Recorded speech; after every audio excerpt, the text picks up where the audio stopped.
What is going on, you guys? This is Coach Ike, and we have another edition of Everything Uncovered, man, where we talk to DBs who have done it at a high level, have gotten to the professional ranks, rather the NFL, CFL, arena, whatever it is. These guys now are doing their things in their communities, doing business, doing great things. I am proud to have my brother on, man. I actually played with this young man. Man, his story is amazing, truly amazing, man. I'm excited for you guys to hear. Before we even get into that, you guys remember to get into the DB membership. You guys are missing out, man. You guys are not local. You guys are not able to train. It is virtual. We also have virtual packages where you can train on your own time, take the drills. They are lifelong. You can always use these whenever you need them. So make sure you guys are putting the work in. Also, like and subscribe to our YouTube channel where there's DB content. Always follow us on social media as well. Any questions that you have, please ask those things, man. And I'm excited now to jump into my guest. Like I said, I played with him. His story is truly amazing. End up in California from Louisiana. Man, this is my guy right here. Shaine Boyd. What's good with it? Man, what's going on, bro? Ain't nothing, man. Outside my gym right now, dog. Man, that's what's up, man. I be seeing you, man, putting the work in all the time. Yeah, dog. Yeah, dog. I said, man, I gotta get my dog on, man. Let him tell his story, man. It's truly amazing, man. People don't know your journey. Yeah, man. Appreciate it, man. Appreciate it. Long journey. Long journey. You know what I mean? But thank God, man. Thank God. That's all I gotta say, man. Man, always, bro. Always, man. We gonna hop into this, man. So I already gave an introduction of who you are. They know you from Louisiana, but share how it was growing up in Haynesville. Is it Haynesville? Pineville. Pineville, Louisiana, man. Share that journey for us. Man. Hard, man. Good times, hard times, man.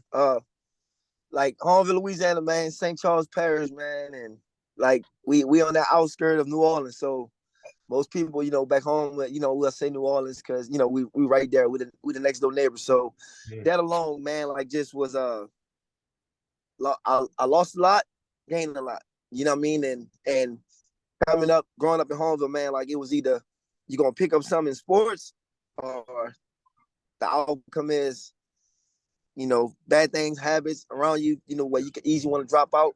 So football, man, was something, man, that caught my attention as a young age, man, because I had so many friends that actually that was like this so much gifted and talented in me, man. And some wound up in jail, a few wound up dead, man. So with me, man, it was just when I picked this game up, man, I pick it up through just wanting to do it for them more. You know what I mean? And wanting to represent where I was from more than anything, and give the opportunity for those kids that's back there now, and let them know that, man, like there's always a way. You know what I mean? And my journey through Homeville, man, God just always gave me the back routes. And I laugh about it through a lot of my student athletes. I tell them now, I was like, man, I'm the male Harriet Tubman. I took the road tracks. You know what I mean? Like I did it my way, and a lot of people didn't like it. Coaches didn't like it. You know what I mean? Went through racism in high school, and I wasn't afraid to speak my mind of it. You know what I mean? I wasn't afraid to see to tell my side of it, and I wasn't afraid to speak out what I didn't see. And we always talk about that quote, man. Walking fake. You know what I mean? So, and I was saying it early. So I was saying things to coaches where they thought I was probably crazy, but I didn't do it their way. I did it my way because I knew God had it planned out for me. So, Sure. like I said, man, Homeville is love it to visit, but in the spot where and I wish a lot of people could make it out there, man, because it's right now it's a hard time, man, and with the Katrina hitting and everything, like this, I remember all that, man, like it was yesterday, and that was like something sad to see, man. That was hard, you know what I mean? And like I said, some people grew from it, some didn't, Yeah. And you mentioned two things that really stuck out to me about that.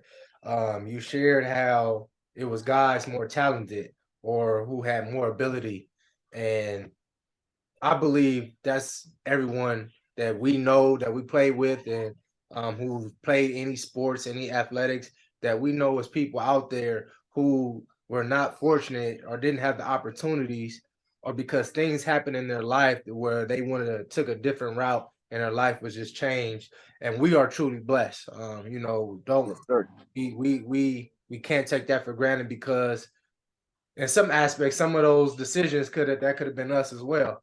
But God, He has something different for us, and as well as we chose something as well. And then you also share because I'm from California, you know, in the South, and I've been down there. We don't really run into racism that much, but you said you Mhm. had to endure through this and things. So, um, this is the reason why for this podcast for these young men to understand, like everybody comes from different routes, man. Yes, we playing football, but you don't know what it takes for each and every one of us to get to where we've gotten or what it Man, takes. I thank you for sharing that, man, and open my eyes and just for these kids to understand, you might go down somewhere in the South and you run into it because when I did, it wasn't that I wasn't like looking for it. I ran into it one time and that was it. But other than you that, you wasn't aware of it. So exactly. uh you know quick story, man. And so for example, my daughter, my daughter's a sophomore right now, high school.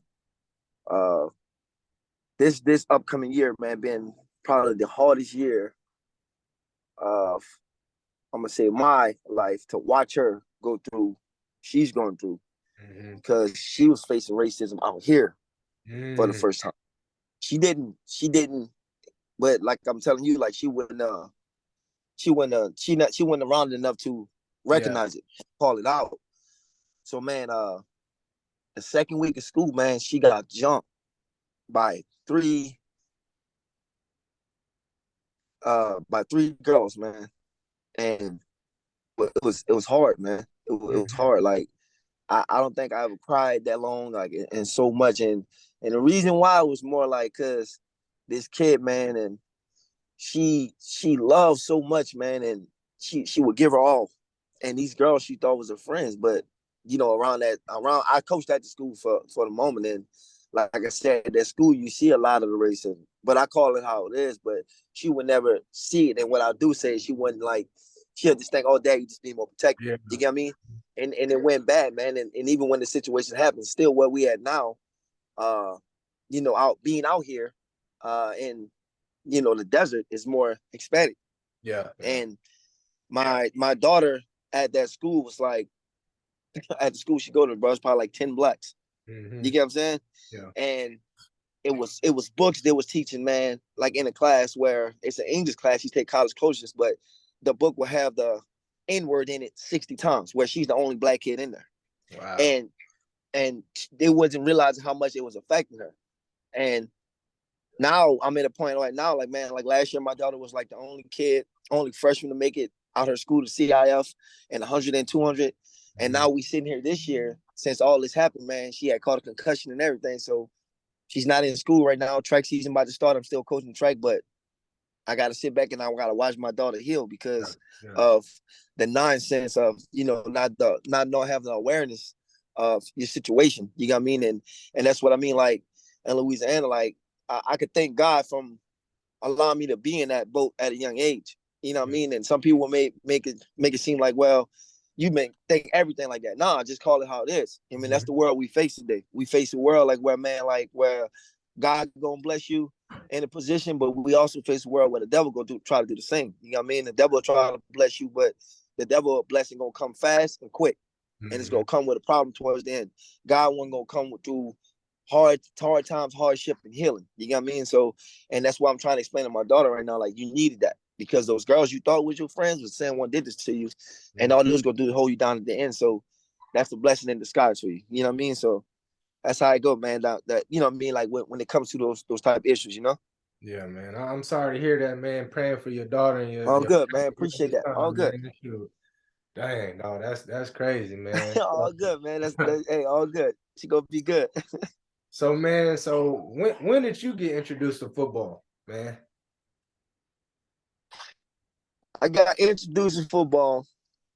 Uh, man, I got four older brothers. I'm the youngest. Uh, they always pretty good at it. I would say about the age of 6, man. Like when I really kind of got into it, Yeah. I was always fast, but I didn't like the contact. But going to high school games, man.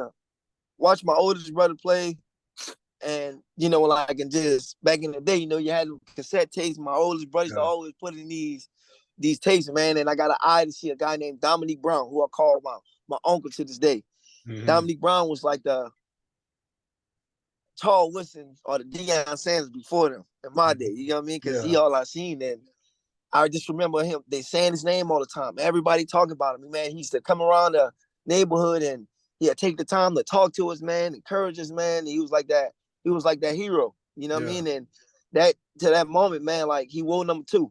I wanted to be like that guy. I Hmm. wanted to be like him. And I was giving my all, and I always told myself like, one day I'm gonna get the home high, and I'm gonna make him remember me the same way they remember Dominic Brown. So he Yeah. kind of opened the gate to me, and I thank my brothers for introducing that, allowing me to see that. You know what I mean? So early on, man, like 7 years old when I first kind of got introduced to it. Got you, got you. So I want to go into high school because you brought it up, man. I saw you as a two-sport athlete in high school. You ran track. I saw that you actually got the record in 200 at your school. So share what was the recruiting process for you in football as far as colleges? Were they coming out to see you? What was going on there? Yes. So uh, one thing I give credit to uh, my high school, Humble High, man, is top program. Uh, and Destrehan High School was my rivalry, the school that Avery went to, Justin Jefferson went to, Yeah, my nephew went to Josh that school. Victorian. Yeah. So many guys went there. And from my school, we had the LaRon Landrys, DeJuan Landry, Darius Reynards, Puka Williams, and so many guys, out this those 2 schools that made it to that, Mhm. to the highest stage. And one thing about those schools, man, if you show out, they're gonna come. LSU's right down the road. Mhm. Like that South man recruit heavy. Like uh, I used to always tell, I tell the track kids now. I was like, it was like it's hard to get recruited from track. I was like, no, it's not really. You just gotta put your numbers down. Yeah. And one thing that my coach was good at, what we did, he used to always give us our marks. So he always told me, he was like, by the time we get into, I should run like 21-6. And if I'm doing that, I'm right among the top. So I always had my goals for that. You know what I Yeah. mean? I set my goals out to do that. And once I broke them, was running those low 21-2s and the stuff like that, I knew it was gonna come. And as a Mhm. sophomore, I started seeing it. Uh, LSU was sending me letters for track. Uh, I had so many for track. Michigan, so many schools sending me a lot of stuff from track. And football was kind of on a different page because football, me being small, he's too light, playing Yeah. cornerback, and my football coaches didn't use me the way that I would say I got used in college. At other different levels. Like I didn't do like kick return, none of that, punt return in high school. I started off playing running back and receiver, and they wanted to move me to cornerback. And I was on varsity as a freshman, got a state championship ring. Started 3 years for football, and for track I was on varsity for 4 years. But like I Mhm. said, the recruiting process, man, is more of like it's more in. I try to tell kids these days, man, more than anything, I believe in myself that I was gonna get Yeah. it. Yeah. And the reason why I'm saying that because my coaches, there's every coach, but oh, I'm talking to this guy, I'm talking to that guy. Well, I didn't know if they was doing it. What I would do is, man, I was just get my time. Back then, we didn't have the phones to record, so what I would do is, man, and I would get my times. I would post them. I would send out my emails. I was doing those Yeah. things back in the day, and back in the day, like I was getting opportunities, man. Like people was emailing me. I would even hit coaches up on MySpace back in the day. You know what I mean? Mhm. So that's going beyond. I was going beyond what I did. You know what I mean? So these days is much easier. So I try to tell the kids now, like use your platform. use the Instagram, use the Twitter, use the Facebook, reach out to these coaches, because when you reach out to them, let them feel you really want it. Don't wait on that coach, because that coach got so many other players he got to attend to. You know what I'm saying? And a coach can always be like, oh, I'm gonna do this, I'm gonna do this. But when they get home, who to say? They probably got a family they got to go take care of too. So if you want this the way you say you want it, and you're trying to become that what you say you want to become, you gotta do it on that field, on that track, but you also got to do it when you're home. That's when you got to sit there, do the homework, get it done, and you got to get yourself out there. It's all up to you. You got to put yourself out. If you don't believe in yourself, if you don't put yourself out there, don't hold a coach accountable for doing it, because most coaches not going to do this. And you'll be lucky in your lifetime to run across maybe one coach or two, if you're lucky enough, that'll really take the time to do that for you. You know what I'm saying? No, for sure. Shoot, because I didn't learn that until I got to college. And then even then, I still didn't need to do it. I had a coach who really did it for me. So, man, so I tell kids now, man, don't rely on no coach, no trainer, no nothing. If you gotta do it yourself, that's just the process, man. So you end up going You got to. to JUCO, and JUCO in itself is a beast in its own. Yes. But the thing is, in Louisiana, in the South and the East Coast, there's really no too many JUCOs. So you end up coming to California, and you went to JUCO. So now you going to JUCO in Cali. How was that transition for you? Because I don't know if you knew anybody out here. How did you even get to the College of the Desert? Please share that experience, bro. Man, so that experience was crazy, because that leads back to so my last year in high school, I had a visit to Michigan University. I went to Michigan University, MVP of the camp, everything, man. Everything was like falling in place. Round up senior year, in the state of Louisiana, leading in picks, everything going my way. I get hurt. When I get hurt, get into it bad with my coaches. We fall off big time. But I was hurt, man. I was out for like 2 games. And when I came back, they got me on the bench. Now I'm a backup to a sophomore. Yeah. And so I wind up, Coach Jackson, he was at Michigan. He reached out to one of my closest friends, LaRon Bird, who played 12 years in the NFL, went to the University of Miami. At this time, Minnesota was recruiting him, because Coach Jackson wound up leaving and going to Minnesota. And he reached out to him and he told him, hey, man, what's up with your boy?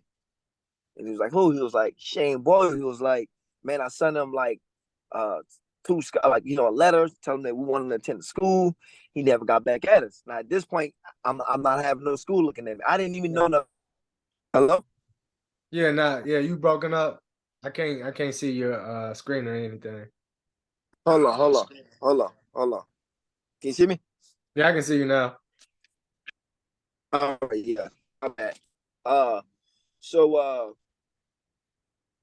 my cousin wound up showing me these letters, man. She gave me these letters from Michigan, Oklahoma, so many schools, man, that it was scholarships that was in the trash cans that got threw away, because my coaches threw my scholarships away, and my coaches were saying that I wasn't deserving of them, and I was a cancer to the team. Wow. So from that moment, I didn't know nothing about a JUCO. I had my oldest brother who was out in Texas. So my first JUCO I actually went to was Blinn College, where Cam Newton went. So I went there. When I went there, I didn't play ball. I actually honestly just went like kind of just to get, you know what I mean? Like I had a lot I was going through at that point. So I was going like for school more than anything. But I wound up walking on to the team, made the team. When I made the team, they usually don't, I don't know, out there they give scholarships. So some JUCOs give scholarships. So Texas don't give out scholarships to out-of-staters. So for me, Coach Franchione was like, you know, usually we don't let out-of-staters walk on, but he was like, you're good enough. So he was like, this is the option I'm going to give you. He was like, you're good enough, but he was like, I don't think you really love the game. And this was my life's changing point, man. This story to me was like, this would give me that grind. He said, you don't want it as bad as other guys did. And I was like, what you mean by that? Now, mind you, going through racism and I'm in front of a, not to be racist, but I'm in front of a different, person that people I think don't really like me. You get what I'm saying at this point. And he told me he was like, when I see you, I just see someone with talent, but just come from a place to where there are a lot of those places to bring them down. He was like, so you was one of those kids that's talented that live in the hood. So that rubbed me the wrong way. So he told me, he was like, but he's like, now look out the window. I look out the window. He was like, now what you see? I was like, I see guys working out. He was like, I don't. He was like, I see guys that's 22. Some have kids. Some guys that come from foster homes that was forced to come here. He said, I see guys that's taking this game and they need this game to get by. He said, you just doing it for fun. When he said that, man, like something hit me. And he was like, well, I'm gonna give you the option. You can stay here, or I send you to any other JUCO you want to go to. I'll call the coach for you. So I was like, call the coach for me. But I should have stayed. But being 18, fresh out of high school, so he hit up a coach from Jones, Mississippi. Mm-hmm. So went to Mississippi. When I went there, now mind you, I did like a half semester at Blinn. When I went to Jones, I was locked in, man. Did a full year. I didn't get on the field. And a close friend of mine had died. So when that happened, that kind of put me back in a state of mind where I didn't, I just couldn't. I was in a lost spot. Let me just put it like that. And being close home to Louisiana, I was going back and forth. I lost focus. Sat out for a year. Now, mind you, played back, went to Blinn for a semester, went to Jones for a year. So that's a year that went by. I'm playing football. Mm-hmm. At this point, you got my parents on me. I got my aunties on me. I got my cousins on me. You got friends in your ear telling you, maybe you might watch give up at this point. Mm-hmm. You didn't play ball in a year. You got what I mean? So at this point, man, I was like, maybe they're right. My boy being at Miami, he hit me up every chance he got. Man, you should be out here. Man, these dudes this. Man, he's doing that. And it was just kind of, sparking that light in me. I had guys like LaRon Landry, A. Reed, guys like that would always come back. And they would do these camps. And when they always come back, they would always like look out for me, come pick me up in a Hummer. Mm-hmm. You know what I mean? It was stuff to see, like, God damn, it was like giving me hope. And it was my cousin Jai. He was out here in Cali actually. And he told me, he was like, man, you ought to come to Cali. And I was just like, nah, that's too far, man. Mm-hmm. I can't leave South. You know what I mean? And he was like, man, it's different. He was like, you're not gonna run into that racism like we did. He was like, man, it's more open, it's big. And he was like, that's something you probably need. And one day, man, I'm home, man. I'm just working out, and a coach called me. And it was the coach from College of the Desert. My cousin had given him the number. And his words was, look, I heard a lot about you. I seen you film. He was like, I'm looking for a young man. I'm not trying to recruit someone out of high school. At this point, I was about to make 21, and now I went through my share. So I was more older and wiser. I think the younger me when it came this way. So when I took that journey out to Cali, man, to come play ball for College of the Desert, and the desert, as you say, I was just going on faith, man. And I knew this time that it was gonna be right. So when I came out here to play for College of the Desert, man, like I said, I was 20, about to make 21. Mm-hmm. I came in that leader. I came in that dog. I came in with something to prove.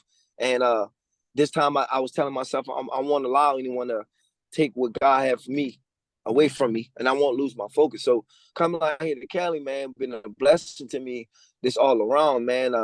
I'm still amazed by the mountains. I'm still amazed by the palm trees.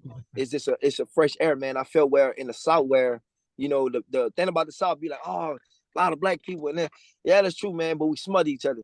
Yep. It's a dark spot, man. It's a war zone, and it's still like that. Louisiana, where I'm from, is the #1 capital killer in the world right now.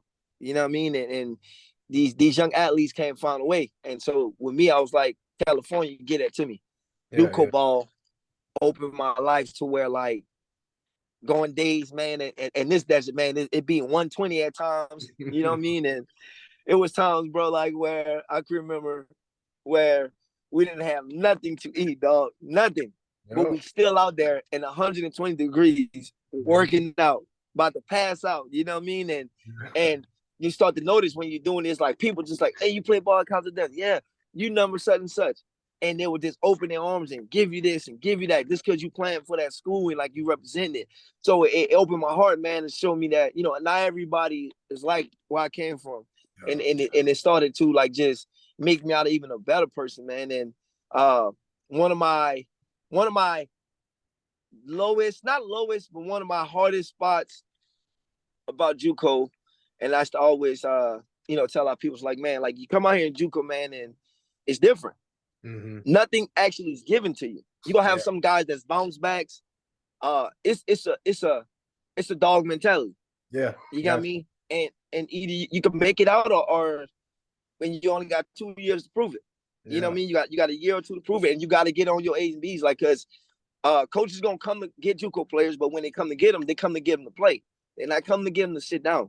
Exactly. And you gotta look at it as, I'm a freshman and sophomore. When I'm leaving as a junior.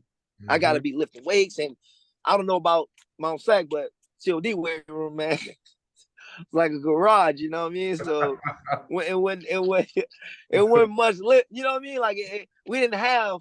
It was hard ball, man. Like it was hard ball. I'm gonna be honest with you. And the weights we did have was beat up and rusty. But when you come from a situation like I came from, we doing it. We lifting. We doing 500 push-ups tonight. We jogging to school. You know what I mean? We in the class sweating, doing our work. We stand after. So it was times like that, man, where if I felt like, man, if I can make it out of JUCO, I don't give a damn where I go. I'm gonna be successful out there. You got what I mean? So that what JUCO brought to my attention, man, and well, California, man, just means so many brothers that today I still call like my brothers, man, and that so many, man, that just blessed me in a way where thank God, man, that did this pass through my life, and by being on that situation, man, one thing that just hit my heart, I had a homeboy actually named Frank. Our homeboy Frank, he got killed in JUCO by a cop. Cop shot him. And this was our last year. So he was 6'7", 340 pounds, could dunk a basketball, athlete, beast, could sing like an angel, man. And wrong spot, the wrong time, man. And cop felt he was a threat, shot him in his chest twice, after tasing him twice. You know what I mean? And that was, like I said, man, that was just another part of me that, you know, to his mom and dad, I still talk to his brothers. He was from Alaska, so he was another one I felt I had to do it for. When I left JUCO, I felt I had to carry his story with me. So that was the reason why, man, I had no, you know, I tell myself, live by no excuse. I have no excuse not to stop. You know, I have a reason to keep going. That what JUCO really brought to me, man. Yeah, no, for sure, man. Because, man, I tell kids all the time, JUCO is a beast in itself, and like you said, the testament of you going to multiple JUCOs, like you said, not getting scholarships and things of that sort. In California, they don't get no scholarships. Ain't nothing given to you. Like you said, everything you got to earn it, and nobody's checking in on you. It's all up on you. You got to put in the work, man. So for you to go through those journeys and then going to Cali and then away from family and all those things, man, that's awesome, because JUCO in itself, by itself, can deter a lot of people, man. So yes, sir.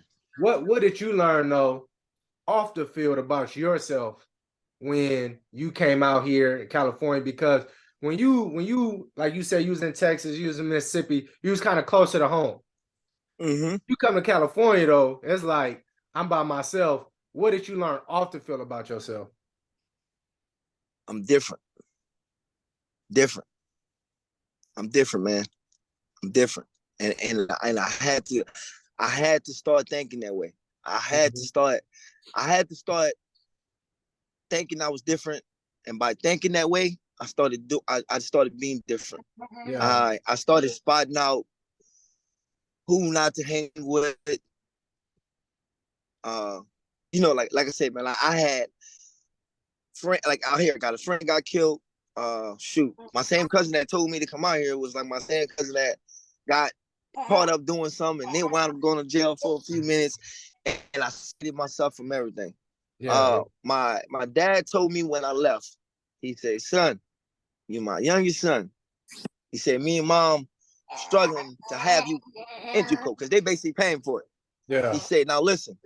He said, "If you do anything to where you go to jail, you're on your own. You're on the way on the other side of the world.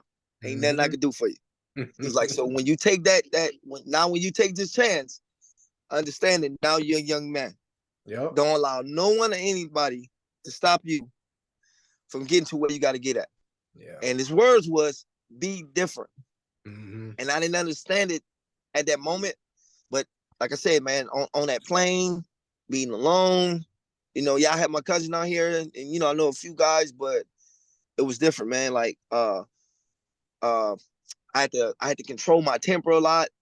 I was way more defensive person more than anything. So, out here when I got out here, like the gangs and all that, that was new to me. Yeah. That was like that's outside of football. This is something new.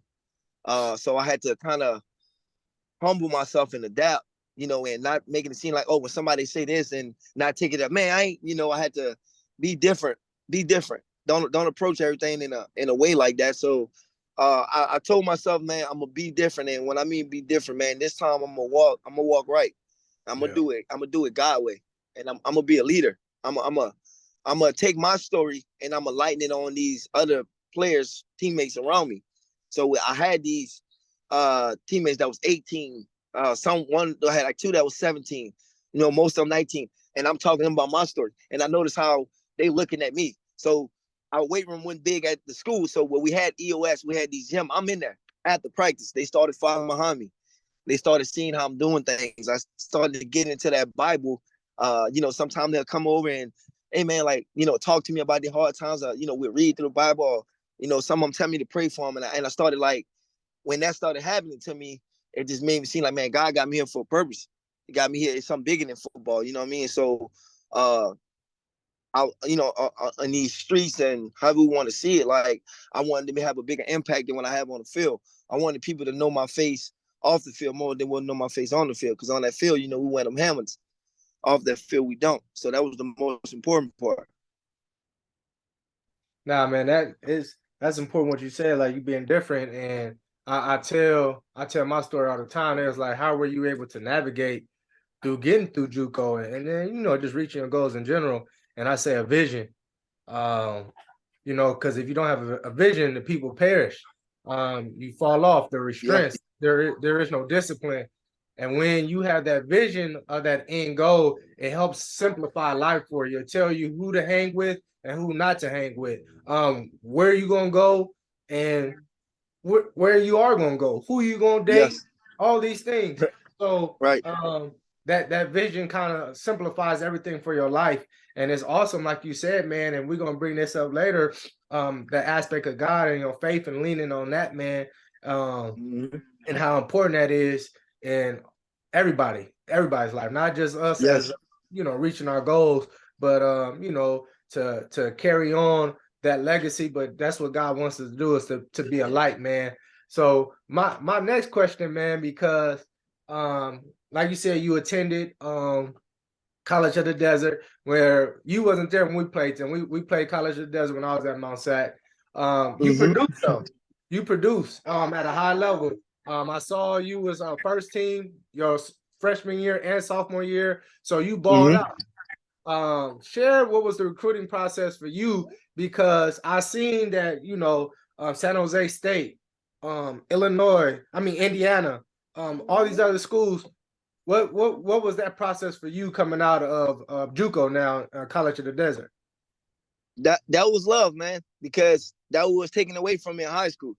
You know what I mean? So and I got to, God give me another opportunity to reveal that, man. And so I had bigger schools than that, man. So the school that I was going to sign with was Florida State, actually. My homeboy Robert Caldwell, excuse me, he was about to sign with Miami. And then we had another outside linebacker named Cade that was about to sign with Florida. So the thing was that we always gonna go to those three schools.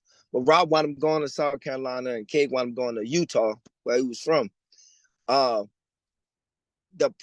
recruiting thing, man, was crazy. Something like I never seen, man. Because prior to that, I never went on no visit to no school, and I wound up Indiana took me on a visit, man. And let me tell you, bro, that was like, dog, like, man, I'm getting goosebumps just reliving it, man. Like first class, we get there, and even though it's other guys on the visual with me, I'm that guy. That's how I'm looking at it. You know what I mean? Like I'm just looking at it like I'm that. I made it. Like they don't know. They don't know what they about to get, because like I came from playing at a JUCO, bro. Did y'all play at COD, or did y'all play at Mount Sac when y'all played them? Nah, my first year we played at COD. Okay, so you know how small the stands is. You know Yeah. So we go from barely packing 300 at best, to now I'm in Indiana. And hey, bro, look, bro, I got that, man. And first of all, like Indiana was just building that new stadium, man. So went there to get jersey, to see the jersey with Boyle on the back of it. That brought tears to me right there. So I was like the last one to leave out when they get the jersey. So I remember the coach talking to me. He was like, "Yeah, it's Coach Dog, that we call him." I was like, "Yeah, man." And he was like, "It's hitting, huh?" I was like, "Yeah." He was like, "What you thinking about?" I said, "Man, this is all I ever wanted." I said, to get to this moment, this stage right here. And I said, the fact that out of everyone, like, you know, like people stop and everything, I'm here. No matter, like, all the odds is against me. And look where I'm at. And I told him, I said, look, I said, Coach, man, I said, man, y'all don't understand what y'all just got. I'm about to, like, this is it for me. And like, bro, like waking up in the morning eating steaks, and you know, like it was like, damn, bro, JUCO eating ramen noodles all day, yo. So it was that love and that present. They let us go courtside to the game in Indiana and Kentucky. I got an opportunity to see Anthony Davis play at Kentucky, because they was playing at Indiana that year, and that's the game Indiana hit the game winning shot, man, to win in overtime. What's my man that played for the Miami Heat? Olo, I forgot his name. Damn, he played for the Heat and he played for Orlando. He was the first round pick too, but he hit that game winning shot. Yep, he hit that game winning shot, man. So seeing all that, being courtside, you know, you get to see all that, and you're like, damn. Now, crazy part is, we go through all that last day, bro. Last day, I'm the last to leave. The coach is like, listen, I'm in this office, and he was like, so let me show you some highlights. Showing me everybody highlights. Probably had like, they had a DN from Mount Sac that was up there. They had a receiver at the time. Y'all had he wound up going to Arizona State, but he was up there. They had a DN from Riverside. They had a receiver from Riverside. And they had a corner, and the guy was like, out of all these guys, you the missing link. So I'm like, what you mean by that? He's like, we look at all these everybody highlights. He said, man, like, out of all of them, you the one that can come right now and make an impact. He was like, we see you as making an impact. So I was like, all right, bet. So he was like, you the last to leave. He said, so look what we gonna do. He was like, I'm gonna talk to you. He was like, I know it's gonna take more to recruit you for 1 year. He's like, because right now, he was like, man, you probably can get one and done. He's like, and I know that's probably what you're thinking. I'm like, hell yeah. He said, so when you leave out, man, he was like, we got all your stuff packed. We got a letter. Don't open it. Bro. I leave, you know, and I get on the plane, bro. Someone told me open the letter.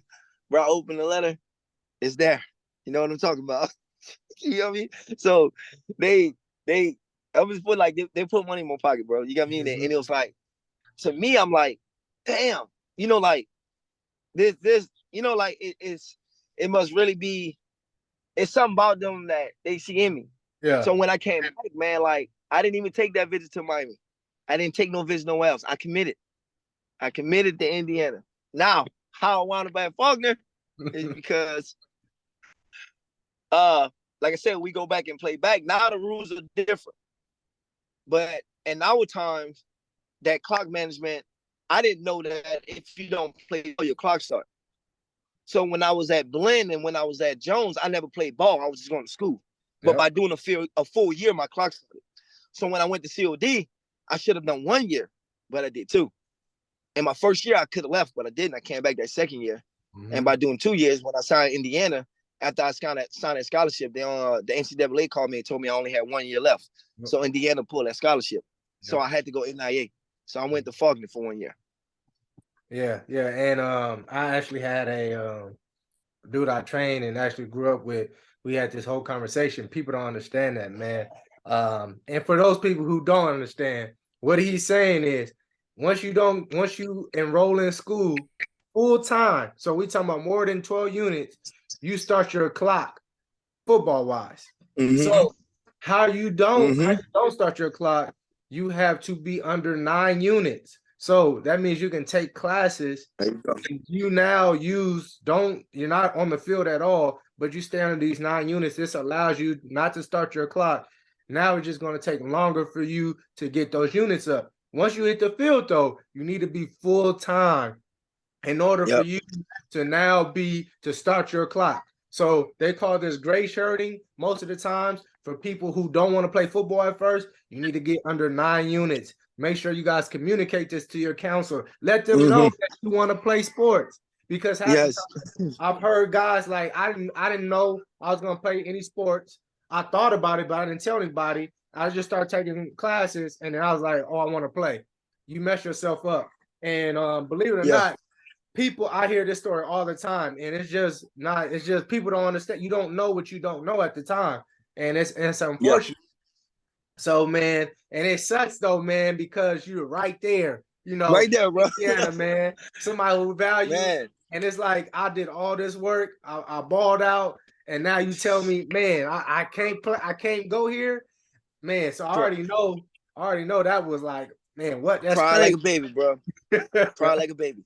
I already know. Baby, so you share how you got to Faulkner, but explain to us, man, that experience, bro, from going to Faulkner after all that you had to go through. You thought you was going to commit to Indiana. You actually did, and they tell you, NCAA say you can't. How was that experience on and off the field at Faulkner University? Faulkner, man, I don't live in regrets, but that's when I was too emotional. Like you said, at that point when that got taken away from me, I didn't know how to. I lost. I'm gonna put it in a symbol. I lost faith. I'm gonna put it to you like that.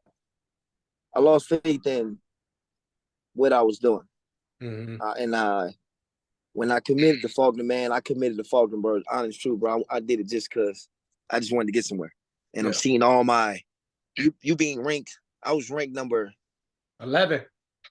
Ranked number 11, and you seeing guys sign, rank the highest on your team, and you seeing guys sign, and you happy for them, which I was, and you the bottom feeder again. Yeah. But you done everything you could do not to get to that position. And so when I did go to Faulkner, I went in there with the mindset of this is it, basically. You know what I mean? And once again, Faulkner is in Alabama, too close to home. You know what I mean? So I'm back where I started. I kind of felt like, but Faulkner wound up being a blessing in disguise because Ray Armstrong, who was at Miami University, had got kicked out of Miami, and he was at Faulkner with me. So me and this dude wound up becoming like just similar stories from 2 different kids, one from Louisiana, one from Florida. And, he started at the high and came to the low, and I was just always going through the shortcut, man. And Ray, we was at practice, man, and it, when he walked through the door, kind of like just give me that spark again, because it was like, okay, I got somebody here that's gonna bring that attention here, and I just gotta take it. And that's what was happening. We actually had some, pro scouts that was out there. I'm handling my business, and Ray found out he couldn't play. NCAA told him that because he was under investigation at Miami, he couldn't play nowhere. So I watched him have a breakdown. He was crying, man. And it was like right after practice. I stayed there with him, me and Coach Houston. And he got to talking, man, about how he had everything he wanted. And he got to the point to where he started to lose himself. Mm-hmm. And he said, man, he was like, he know he didn't do nothing wrong, but he was like, it's the fact that where now he's in a position where he was like, through it all, through the glamours, like through all the fame, he just wanted to play ball. Exactly. He said, because football is the only thing he ever loved. And when he said those words, bro, I thought about myself. Through everything I've been through, football has kept me happy. So if I get to Faulkner right now and I cheat them and don't give them the best of me, like I can't cheat them. Yeah. God got me here for that purpose, that reason, man. So I balled out, man. I did what I had to do. I balled out, but I already knew I was leaving. I had 2 years, but I already had my mind. I'm leaving anyway. So I didn't enjoy it was practice, workout, in my room, lights off, sleeping. Oh, I was reading that Bible, sleeping. It was like I wasn't enjoying it. It was nothing about Alabama that I wanted to enjoy, like, you know what I mean? And I knew my rounds, like I knew what to expect out there. I knew like things I could have got in, could have got me in trouble and everything. But one thing I could say about Faulkner is those coaches, man, teammates I had was all love. And the bad thing about NIA, man, NIA is worse than the JUCO because JUCO you could get to that. You got me. Now these days it's kind of better because you could transfer always because they got these different rules. But back then, you NIA, man, you at the lowest. Once again, I ain't know what an NIA was. I heard of D2 or D3, but NIA is under D3, and D3 badly get love. D2 was badly cracking. So NIA was just kind of, they just basically destroying you something, man. So but like I said, I know I was gonna leave that after that 1 year. So I did what I had to do, man. We had a great season. I made first team. I did all I had to do there, and my teammates and everything. But my mind wasn't fit to stay there. I wasn't stable like to stay there because even though I started to get that fate back, like I just had so many bad vibes of being there. I was angry that I felt like I failed at what I wanted. I wanted my mom and dad to see me on TV. I wanted my mom and dad to see that last name. And I felt that. I felt that. And by failing them, I felt bad. And it's not that I did anything wrong, but at that moment, that's what I felt. I felt like I let them down because they couldn't see me play at Faulkner, man. My mama, the last game my mama seen me play, man, before the AFL, bro, was in high school, bro. High school. She couldn't come to California. You know what I mean? So I had to go years without them. And that part hurt. It hurt that they couldn't see me play. It hurt that they couldn't I couldn't enjoy my moments with them. And that's something that hurted me more than anything. So I try to tell kids, and I explain it to my daughter a lot, like, you got us. Like we traveling ball, we doing this. I'm your coach for track, you know what I mean? So, and I want her to have that. And it's not that my parents couldn't give me that, but it was the situation. So at Faulkner, man, it was like it's a blur to me. Like it didn't it came in and went like fast because I was ready to go on. You know what I mean? So that came and went, man. And it just happened in a blink of an eye. So I really don't have much memories about it. I just know I was there, for a football season and left right after. So, man, you shared that experience. It wasn't really enjoyable, even though you still balling. And I know exactly what you mean because coming out of Mount Sac, the biggest school was Illinois. And they actually gave me the letter of intent. And I'll tell this story before. Actually gave me the letter of intent. I'm like, shoot, I'm about to sign. And I did my 2 years at JUCO, even though I was a qualifier. And out of high school, which means I could have left. I didn't need to get my AA for people who don't know. So I could have transferred out after my first year if anybody wanted me, and which schools did, but I just played out of position. I played safety and people wanted to see me at corner. So I get to Illinois. We go to championship game. We actually win the championship game. When Cam Newton was at Blinn, they lost and we won the championship. We actually became a national championship. So we won the state and a national champs that year at Mount Sac. So we played in December and I couldn't take any visits due to we're in the playoffs. So when I take my visits, it's dead period basically. Nobody's at the school.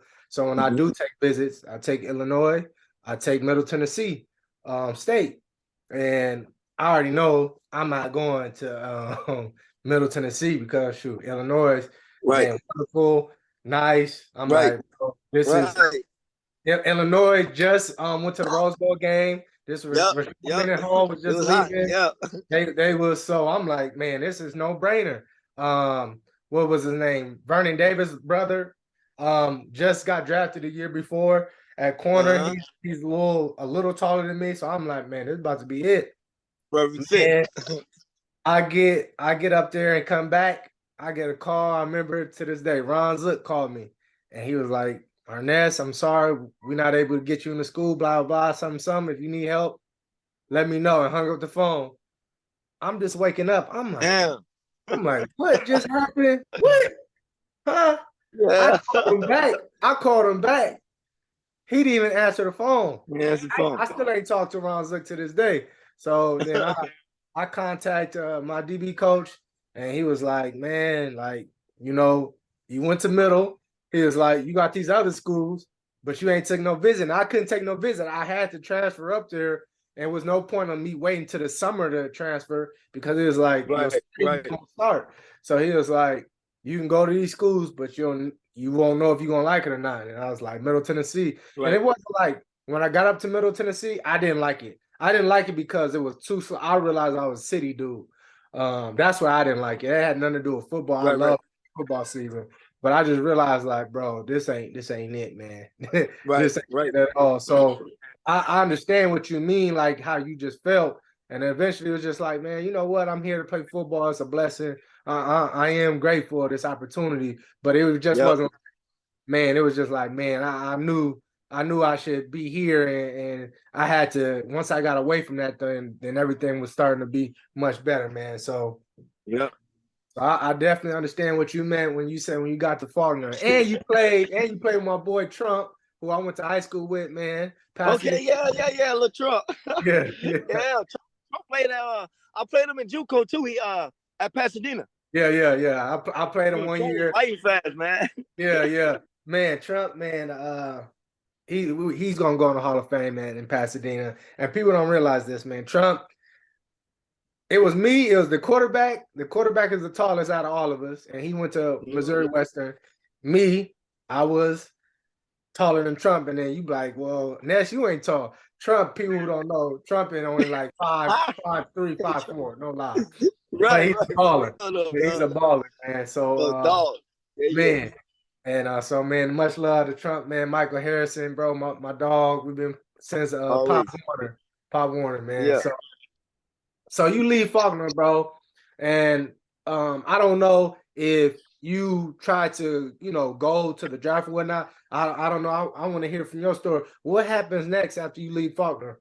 So I leave Faulkner, and my boy, I was telling you, who was at Miami University at the time, he was on his rookie year in NFL.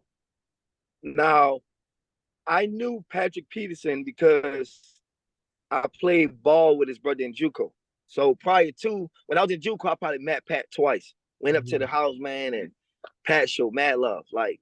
And when I lost my scholarship to Indiana, he was actually trying to get me on LSU for that 1 year. He was trying his best. So what he told me, when I leave out, he said, I got a spot to where he trained at with his dad. So when I left, I went training, declared for the draft or whatever. And that experience there was even greatest experience I had because you're around people that's, that came from these Division I's and all this. Yeah. And I knew Tyrann Matthews. He was a sophomore though when I was a senior. Mm-hmm. So I played against him, but he was young.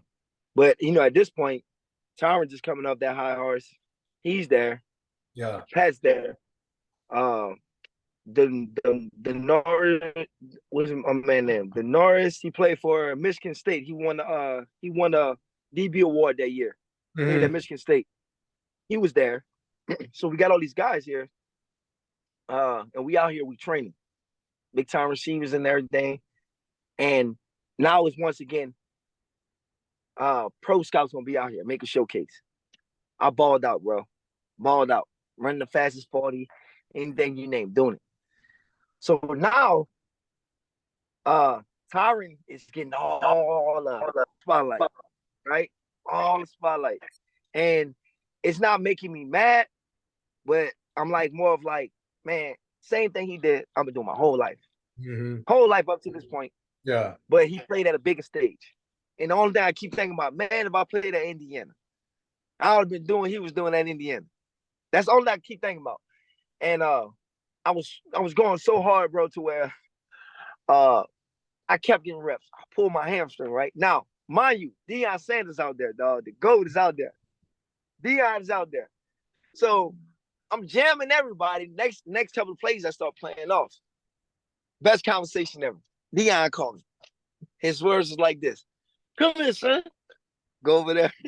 And he was like,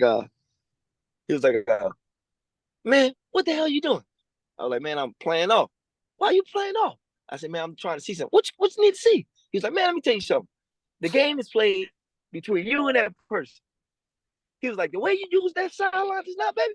Man, you can't use that no better, man. You got a future, man. You the best cornerback out here. You better than Tyrann Mathieu. Tyrann more of a safety. When he said that, dog, I ain't need to hear nothing else. You feel me? Like, and it just, he give me that mark to where, okay, it's still hope in this. I you know what I mean? I got this. And from there, Pat just kind of started working out with just me and Tyrann. And that's where that video, we had a video that went viral on YouTube when me and Tyrann was like, do a pro day or whatever. And that's how that video came about, from there, whatever. And, slowly, man, my name just was starting to go around like, hey, man, like this kid worked out, like run the 4.3, man, like this and that. He just need the opportunity. So, I wind up, having a little draft or whatever. Now, in my mind, I'm going in knowing not going to get you too lost in when you know the game and you in the business, we understand it. I'm going in and knowing I'm not going to get drafted, but I just won't get that call to say come to a camp, really, at this point. So word of mouth went around. The Saints actually gave me my first opportunity. I don't know if y'all do that out here, but back home in New Orleans, like if you don't live too far, if you're around that area, the Saints will actually give you a workout. So I don't know, like out here, I see y'all got like the Rams. Yeah. Yeah, so they will give y'all those, they give y'all those workouts. So I try to tell actually kids out here, like, man, like try to look into that. So Saints give me that workout. Everything go good. Everything goes smooth, man. So I'm there. But at this point, like I'm like 185. They want me to, they're looking for a bulky more type guy or whatever. And it lasted. Coach Dog just told me, he was like, man, look, they're gonna go another route, but you gotta keep going. It's like this, now you're in the business to where you keep going. So once I did that, man, like I probably sat home, man, for like probably a week, man, just to see my mom, my grandma, them. Prior to them times, man, we talking about from JUCO to Faulkner, man, I went home in like 6 years. So I was on a mission. So I enjoyed that week around my family. After I enjoyed that week, I told myself, I'm gonna go back to Cali. And I'm gonna go back to Cali this time. Because when I was out here, I remember seeing the SoCal Coyotes play. And I was like, I just need film. And before I came back, Ed Reed actually reached out to me through my boy. And the conversation was, Reed was just like, look, he was like, look, bro, you're a dog. I know what you can do. He said, but the way this game works is what have you done for me lately? He said, I don't care where you play at, what level. He said, just get some film. He said, if you get the film, word of mouth to go around. So came back to Cali, man, just because, like I said, I love the energy that Cali presented to me Yeah. And when I came out here, man, I went played for the Coyotes. Now this is the crazy part about that. I played for the Coyotes. I did 8 games, bro. In 8 games, I had 16 picks and I ran 15 back for a touchdown. And I did that. Arizona. I remember being in was in a hotel, and my homeboy, my brother who I own the gym with, D Jones, shout out to my dog. He was there. He's from New Orleans too, and he went to LSU and he wound up going to transferring to Southeastern, play linebacker, and he was up here balling too. And in 8 games, he probably had like 90 tackles. Well, the same day, me and him both outside, man, we just talking, we working out. I get a call first from the Arizona Cardinals telling me, "Hey, uh, we watch you film. We see you got speed. Patrick Peterson put in a good word for you. Tyron was saying such a good player you are. We want to get you out here for a workout." I hung up, man, excited, man. Can't even do a backflip, but trying. You know what I mean? Like I'm excited, dog. Like it's like, how do this keep happening? Like God just keep blessing you, boy. You know, he keep when it feel there's no hope, God just keeps showing me like, son, I got you. You know what I mean? Like, so everything that he took away was for a reason. You know what I mean? Like he needed me to go through this. Somebody had to do it. And man, like I was just full of joy, man. And being in that moment, now I got guys, you know, that's in, you know, semi-pro that now looking like ain't no damn way somebody. So it crack a whole nother barren, like what these guys really did. These guys was doing this for fun. I was out here, man. Ain't no drinking, no smoke. We getting this. We gonna crack this. And my boy, right after I hung up, the Houston Texans called him. So we both got a call from the NFL that same day. He wound up going to Houston Texans. I think he did like the whole year up there. I go to Arizona, man. Kill it, man. Ball out, man. I'm you know, I got a locker room next to Fitzgerald. I'm looking like, keep you cool, dude. I'm like, this Fitzgerald, you know what I mean? And you walk in there, you see your name on the plate. You see Boyle up there. You got free cleats. You got free gloves. You eating like a, you know what I mean? It's like, I enjoyed it, man. Like, it was like, I deserve it. You know what I mean? But the crazy part about it, no one knew. Family, no one knew. I kept it like, to like, okay, like, you know, and I went up there, man, and I did what I had to do, bro. Like I don't regret it. Like it was like, man, it was just me working out, and the DB coach, the assistant defensive coordinator was out there, and I'm just doing like, you know, break on this, run back, quarterback throwing, they back up, quarterback throwing the ball. Man, I must have got like 20 reps. They dropped not one ball. They like, take your time. Like, oh, hell with that. Run the ball back. Let's go again. Rep back to rep. Go in the locker room, bro. I'm chilling. Pat come holler at me. Tyron come holler. The assistant defensive coach came to me, bro. He was like, listen. He was like, Mr. Boyle. He was like, listen, bro. He said, Pat talk about you. He said, but Pat left a lot out. He said, man, your speed, your backpedaling. He said, your hips. He said, man, you're natural. He said, but look, he said, I'm gonna be honest with you. He said, man, they brought you in here. He said, because he said, I think they just wanted to see what Pat was saying. He said, but he said, you so much of a Tyrann Mathieu. He said they can't, they like, it's not going. He like, you get what I'm trying to say? I was like, I feel you. And he was like, y'all weigh the same right now. And he said that same package Tyrann falling, you will fall. And he said, I know you can do it. So he told me, he was like, if I'm you, he was like, man, this off season, you should be getting another call back to us. And like I said, mind you, man, like the NFL, they probably was in a night week at this time. You feel me? So they wind up like, I stayed in contact with him that whole time, and I came back out here. I didn't go back to the Coyotes. I just came out here and I was just working out, man. And I had an agent at the time, and I kind of just was hoping that agent would just put me in a place, man, where I need to be. But you know, it wound up going to success, back to the, you know, I consider it as what's the Ferris wheel, man. Go up, you go high, then it go high, then it go low again. And I was back on that low moment because people started to find out, man, you got to work out with this and la la la la la. And then you got the positive, but with the positive come the negative. You got people, oh man, they ain't thought you was good enough, all this and that. And if they wanted you, they would have kept you. But through that moment, you know, I tell my daughter this, I tell people that, I say, man, I had the opportunity to do something Millions of people try. I Exactly. walked in the NFL locker room with my last name on there. I got treated like an NFL player, even if it was for a day. Yep. I did it. Exactly. Not everybody can say that, and I was blessed to say that, bro. It was like it was an honor to have that. You know what I mean? And the truth is, man, when I look back at it now, I wasn't ready up here. Mm, I mm, wasn't ready. If God would have put me, like it happened the way it did, and if I was ready, I would have got back in there. It wasn't skill wise to this day, bro. I still feel that I could play at a high level somewhere, but it was mentally. I wasn't ready. I still had bad company around me. I still finding myself as a person.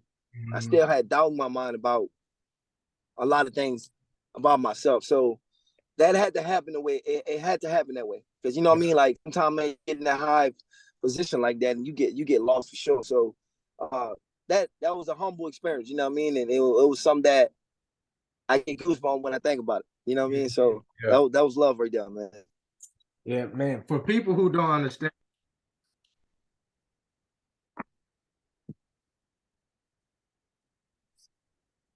You're breaking up, bro. can you hear me? Y'all can hear now.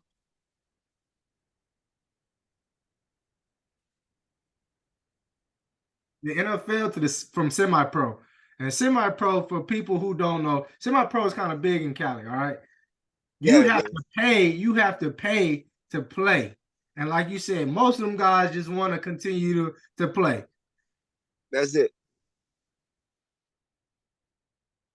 They get to another shot. So when you told me this, because we became teammates, when you told me this, I'm Mm-hmm. like, what? I'm like, bro, this is crazy. What? And you were telling me, I'm like, bro, this is amazing, bro. I'm like, man, this is so crazy. Yeah, bro. So Yeah, man, bro. that just showed, man, though, that just showed, first of all, God, bro. That just shows God, him finding favor. And he's saying, man, God find favor amongst him and then other people. And that favor that you found Yeah. with Patrick Peterson and Tyron, like that word, Dion, Ed Reed, man, you feel me? People pointing Mm-hmm. to you, bro, and then just guiding you as well, man. And then you doing the work. You always Mm-hmm. being ready for that opportunity. You never know when Mm-hmm. it comes. This is what I tell guys now, man, who I train. I'm like, look, there's so many different avenues now of how to get Yes. to go. It's so many ways.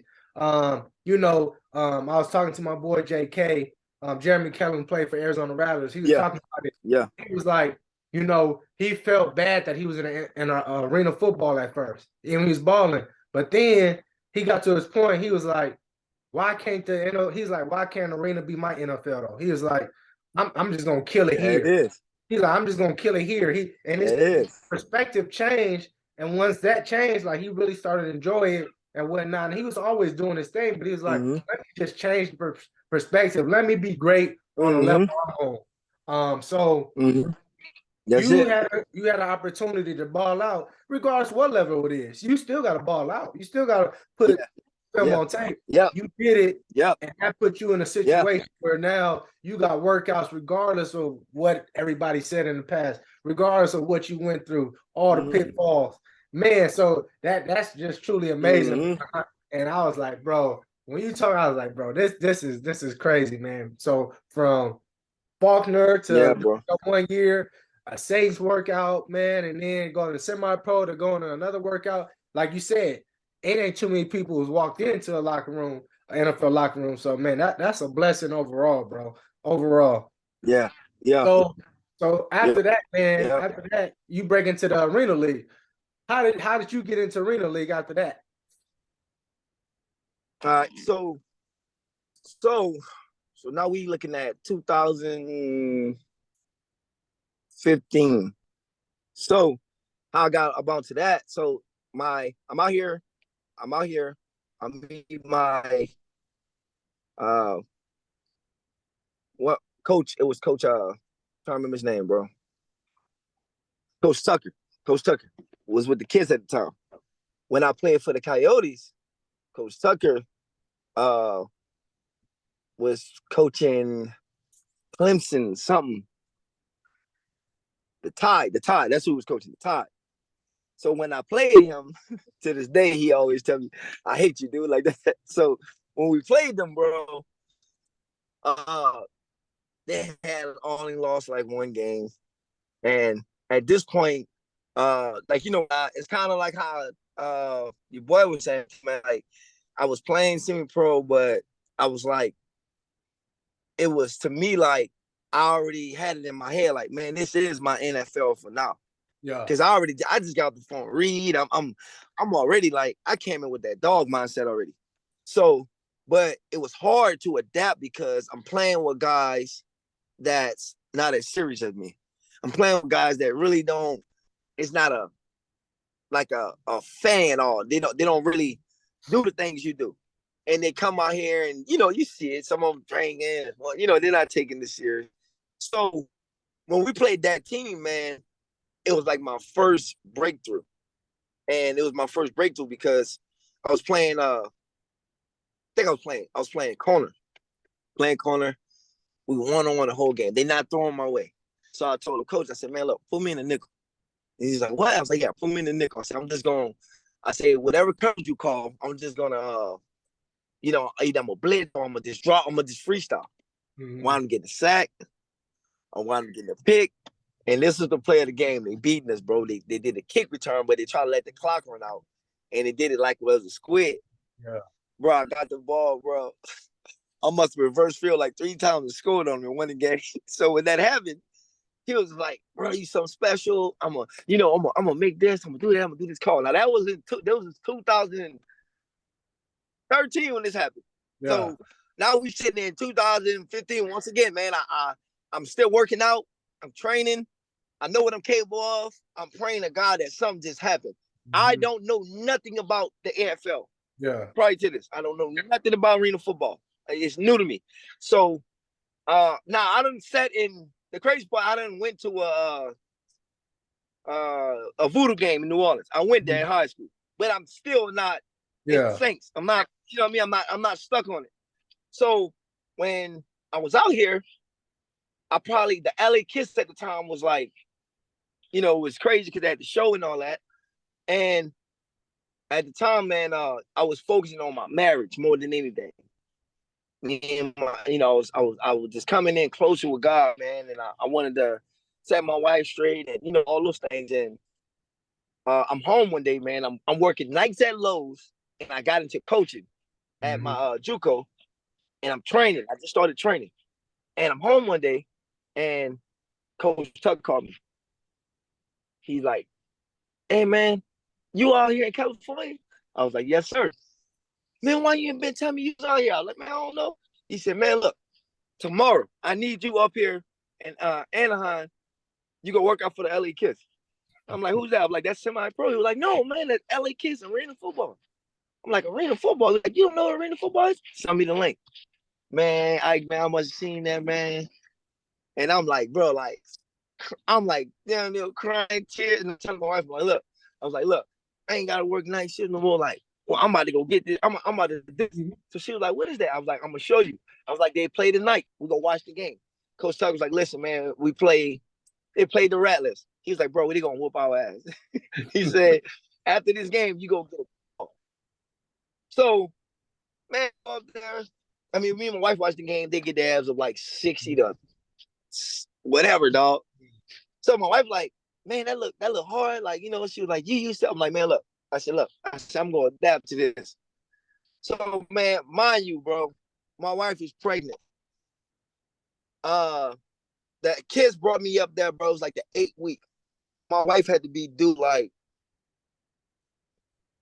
my birthday was May 1st. So my wife, we had like a month before my wife was due. I'm getting up, bro. I gotta get up at 4 o'clock in the morning. My wife is driving me to go work out over there. Yeah.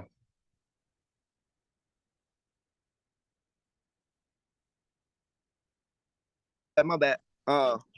It's service, man. No, you good. You hear me? I know you out in that desert, man. Yeah, man. So but like I said, man, so I wound up going, my wife wound up dropping me up there, man. And when I went up there, man, Coach Bob at the time was the 𝐑𝐈𝐆𝐇𝐓 head coach, man. And no, remember Demo. Mm-hmm. Demo. Yep. So, Demo being from New Orleans, and Demo talking numbers shit, and so he get to talking, I get to talking. So he like, man, who this cat is? I'm like, man, so I'm like, man, who you? Who me? Man, this my team, man. This my arena. Like, I'm like, dog, look, I'm new to this, dog. I'm like, you gotta show me. Me and Demo going at it. Going at it, bro. Going at his head, dog. He doing slants. I'm breaking on that fish. And now this practice. So we know how it is in arena football. We ain't gonna go too hard, and you gonna have that buddy. I'm going at it. Yeah. I'm mentality. So after I do that, Coach Bob like, man, who that is? And Coach Tucker like, man, that's Shaine. Boy, that's the. So prior to that, they was bringing guys out like every week from the kids. Mm-hmm. So Coach Bob was like, man, you mean to tell me you bringing guys out? Why you never brought him out? And he's like, I didn't know he was down here. He said, man, get that guy a jersey immediately. He was like, and we need to find him to teach him this game. The next 2 days, dog. So I'm there. I drive back home. My wife's sitting parking lot. Drive back home. My wife's like, I feel like I'm gonna be going in soon. I'm like, look. I was like, if I can't make it tomorrow, don't worry about it. I'm gonna just tell him I can't make it. She was like, nah, you gotta go. Drive you again. Drive out there again, dog. Same result. Balling. So they told me, they was like, who they played next? They played Portland. And he was like, we got Portland this week. And Coach Bob told me just like this. He said, man, next week, he said, I want you to pay attention to this game, because next week you're gonna be in the middle. And I'm like, middle? Like, what the fuck? Like, everybody know the middle, you gotta be, Yeah. So I'm like, all right, go home, bro. Me and my wife watch the game. I get that call. Coach Bob saying, you ready to be 𝐑𝐈𝐆𝐇𝐓? Yes, sir.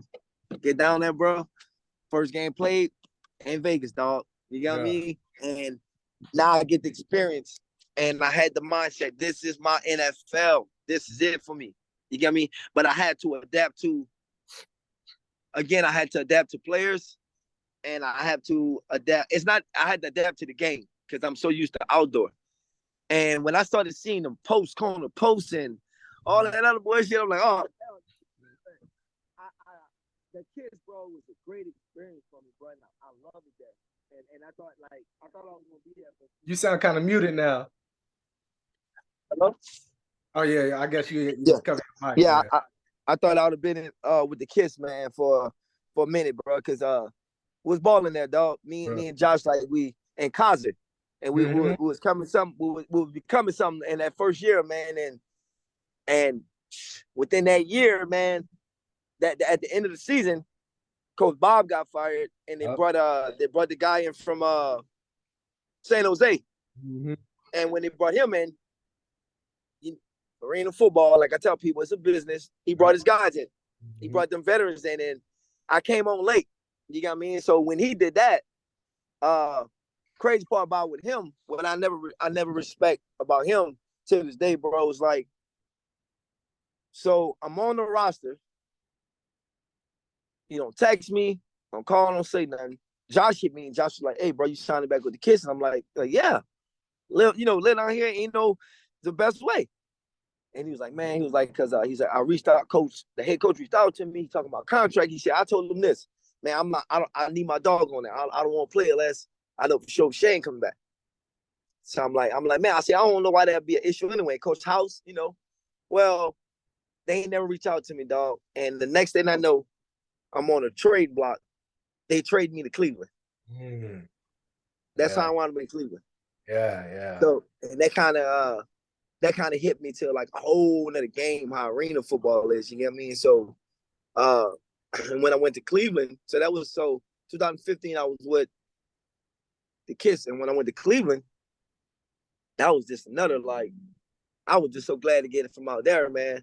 You got what I mean? Because when we was up there, man, my boy T-Lou drove up there. And T-Lou was kind of on the in and out there at this point, because he just lost his brother. His brother got killed, and I knew his brothers. I played semi-pro with his brothers, and at this point, T. Lou was kind of just giving me the game. Now, great experience, love it. Get to play in the Cleveland Cavaliers Stadium, the fan base, loved it. Only thing not gonna say hate, but the only thing that rubbed me wrong with Cleveland was with arena football, period. I don't like the handouts to like this because they played in this for some people they never had to showcase. So when I got to Cleveland, bro, like I still got my mindset like where I'm here and I'm a showcase. I don't believe in half-ass practice. I don't believe in. I just wasn't taught that way. So when I got to Cleveland, it was up, and I was around a lot of divas. I'm gonna just say that it is what it is. I was around a lot of divas, and even coaching wise, put it like that, and it just set on me wrong. I mean, like coach and everything. Like my You boy, muted. huh? No, I can hear you now. Yeah. So the defensive coordinator we had came in there from day one. Me, I forgot my dog. Brandon, big Brandon, the DB, big soul one. Brandon, and who else the other corner? Well, one more other corner. We started. We doing it, bro. But we got Ross, who wound up being a start middle guy. We had the other guy, he had the dreads. He wound up going to the Bills. We had a squad, bro. But they all like backing up. They back up. Yeah. So my first day, I'm balling, bro.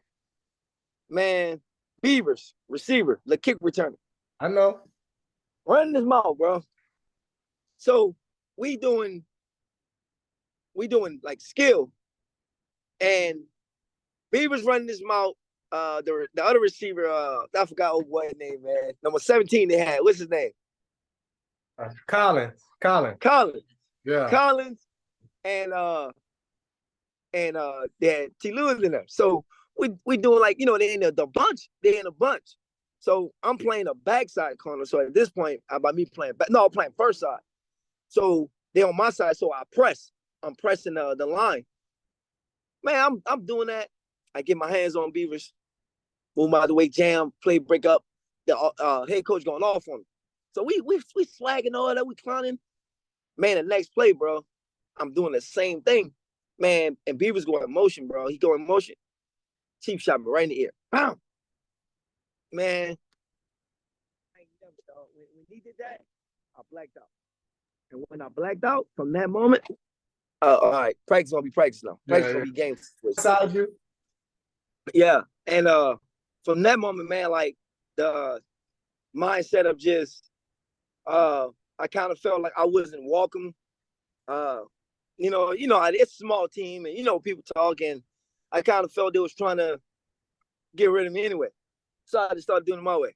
I went back to just like playing ball, but I started doing it like in a way like, man, like I wasn't playing, put it like this, bro. It's something I tell my DBs now. Don't play the game angry. Don't play the game out of attention like where you trying to play revenge. Yeah. The game will always show love to you if you love the game. But then when you're playing like the way you're playing, like angry, like I'm trying to walk away from it.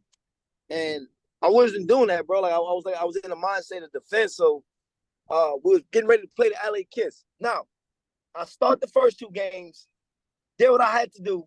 Don't give up touchdowns. They break missile in. Now I'm on the bench. Now we get ready to play the LA Kiss. You know what the Kiss do? The Kiss go man to man. That's the system I came from. So at practice, they was like, we want you to play where Josh at, and you press. Yep. Man, I must probably got into like 3 fights, though. Like, you know what I mean? So me and B was going, we were going at it. So I was telling that, oh, no, I'm like, man, I ain't hear none of that. Like, I was like, man, they cushion y'all. Like, y'all ain't what y'all say. Y'all like, oh, man, this arena, I don't give a damn. Yeah. I knew it. Like, in my mind, I was like, I ain't going to be here long. So I get the call, go to the office. The head coach, it's the DC.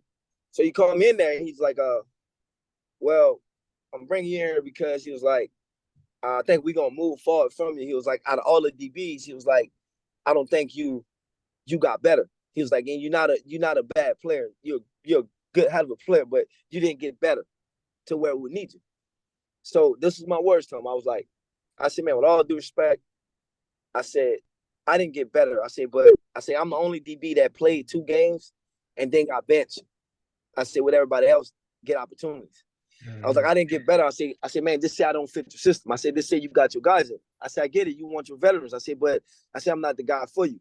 I said, but I said, when you come in here and tell me I ain't get better, I said, how to prove I'm to get better? I said, when I'm at practice, when you always with the D line. I said, who you watching me to see I get better? So, and he was like, well, I said, look, I'm gonna put it to you like this. I said, man, I said, my timing, not your timing, not God timing. I said, by his will. I said, I'll see y'all again. I said, I'll see y'all soon. I said, so I said, man, I said, this ain't no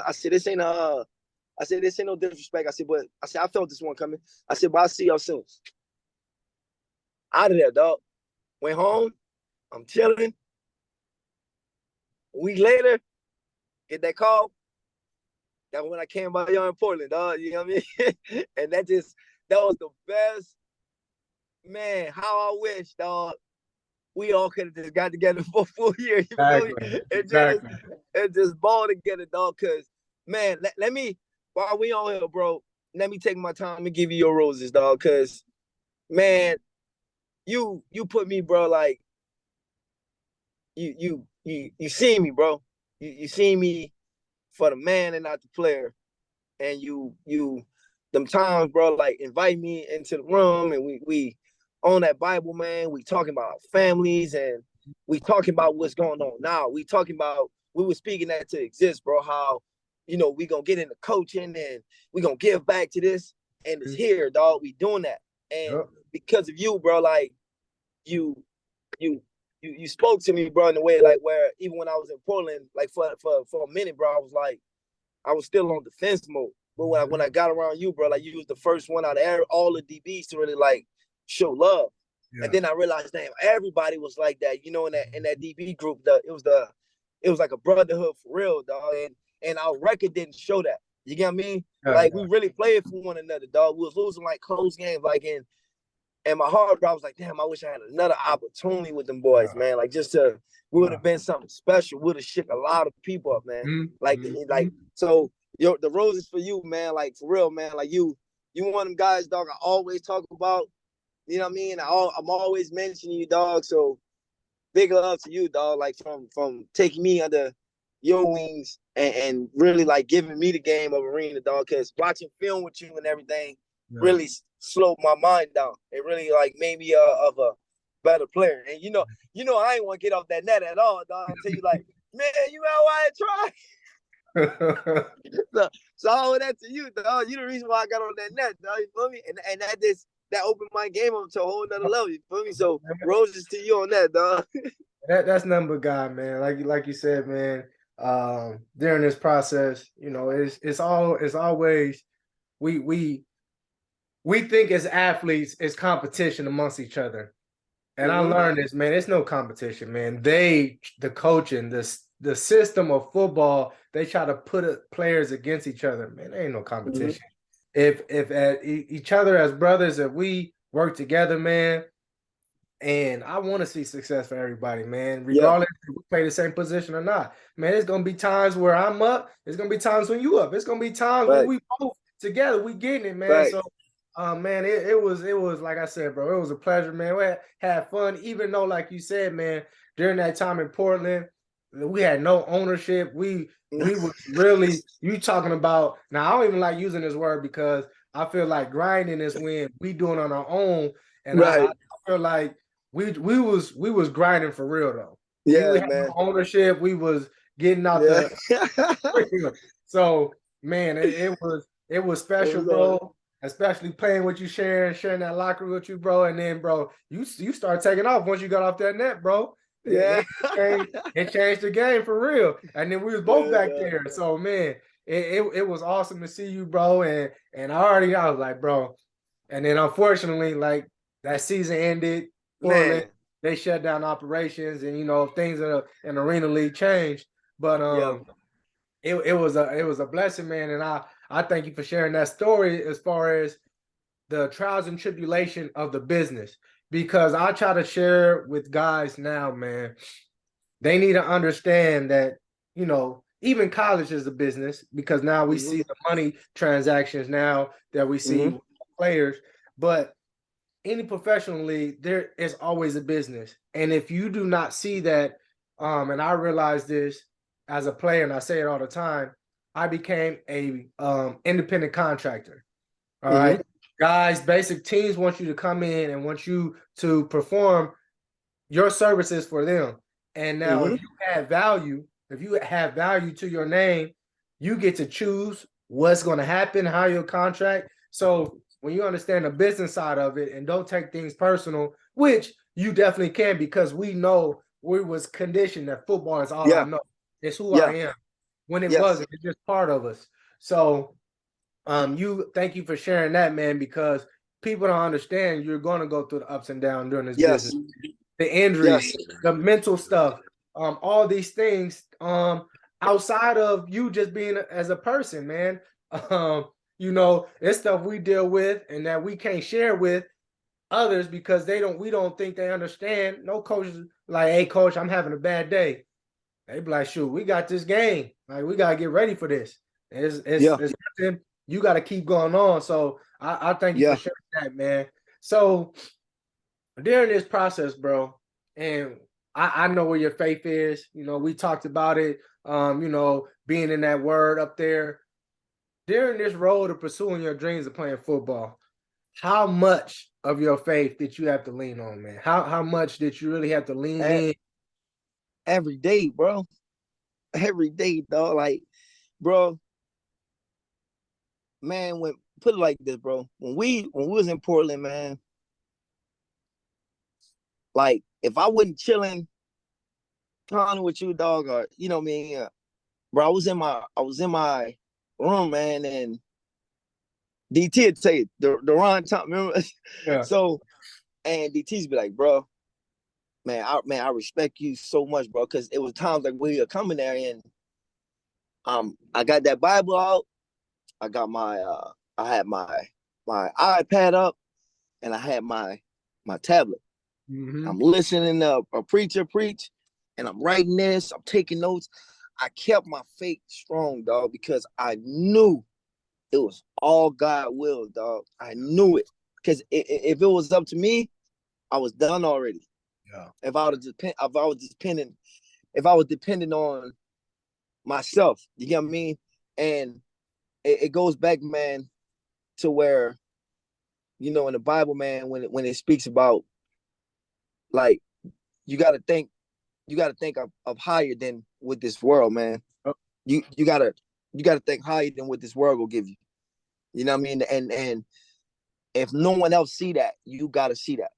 You gotta see that, man. So from high school to JUCO to getting shots and opportunity, like, think about it. I never had a complete story. I never had a complete story, dog. Like, JUCO was completed, but the ending wasn't it wasn't the ending that every top JUCO athlete to get. Yeah. I never had the experience you had, dog, like to play at that D1. You get what I mean? And Lord knows that. You know what I mean? I can't live on, like, man, I wish I can't live on that no more. But Lord knows, like, man, if I'd have got on that stage right there, dog, I would act the fool on that, man. Like, I'd act the fool. And so when I was in my darkest hours, man, I leaned on God more than anything. Still to this day, man. You know what I mean? Like, I tell my not only my kids, but I try to explain it to the athletes, especially like a lot of the JUCO guys. I said, man, look, take this game like this. I said, the game gonna teach you about life. What you mean, coach? I said, this is what I learned. I said, man, you got to get in that Bible. I said, like, study it. Like, find if it's one scripture, learn it and put it in yourself. Like, soak yourself with it.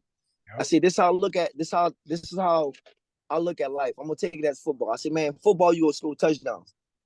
Life, you gonna get a lot of stuff to celebrate about. Whether it's about getting that job you wanted, whether it's about having a kid, whatever. Also, you gonna get turnovers. You know what I mean? Like, you may fumble, you may throw an interception. That's gonna happen. You gonna get fired from a job. You gonna get whatever may happen to you. It's gonna happen. You're gonna move the chains, change gonna go back. It's gonna happen. That's part of life, bro.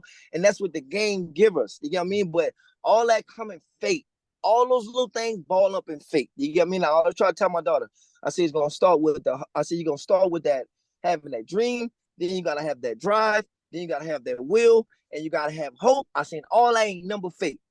I said you never let a person come between that. You get what I mean?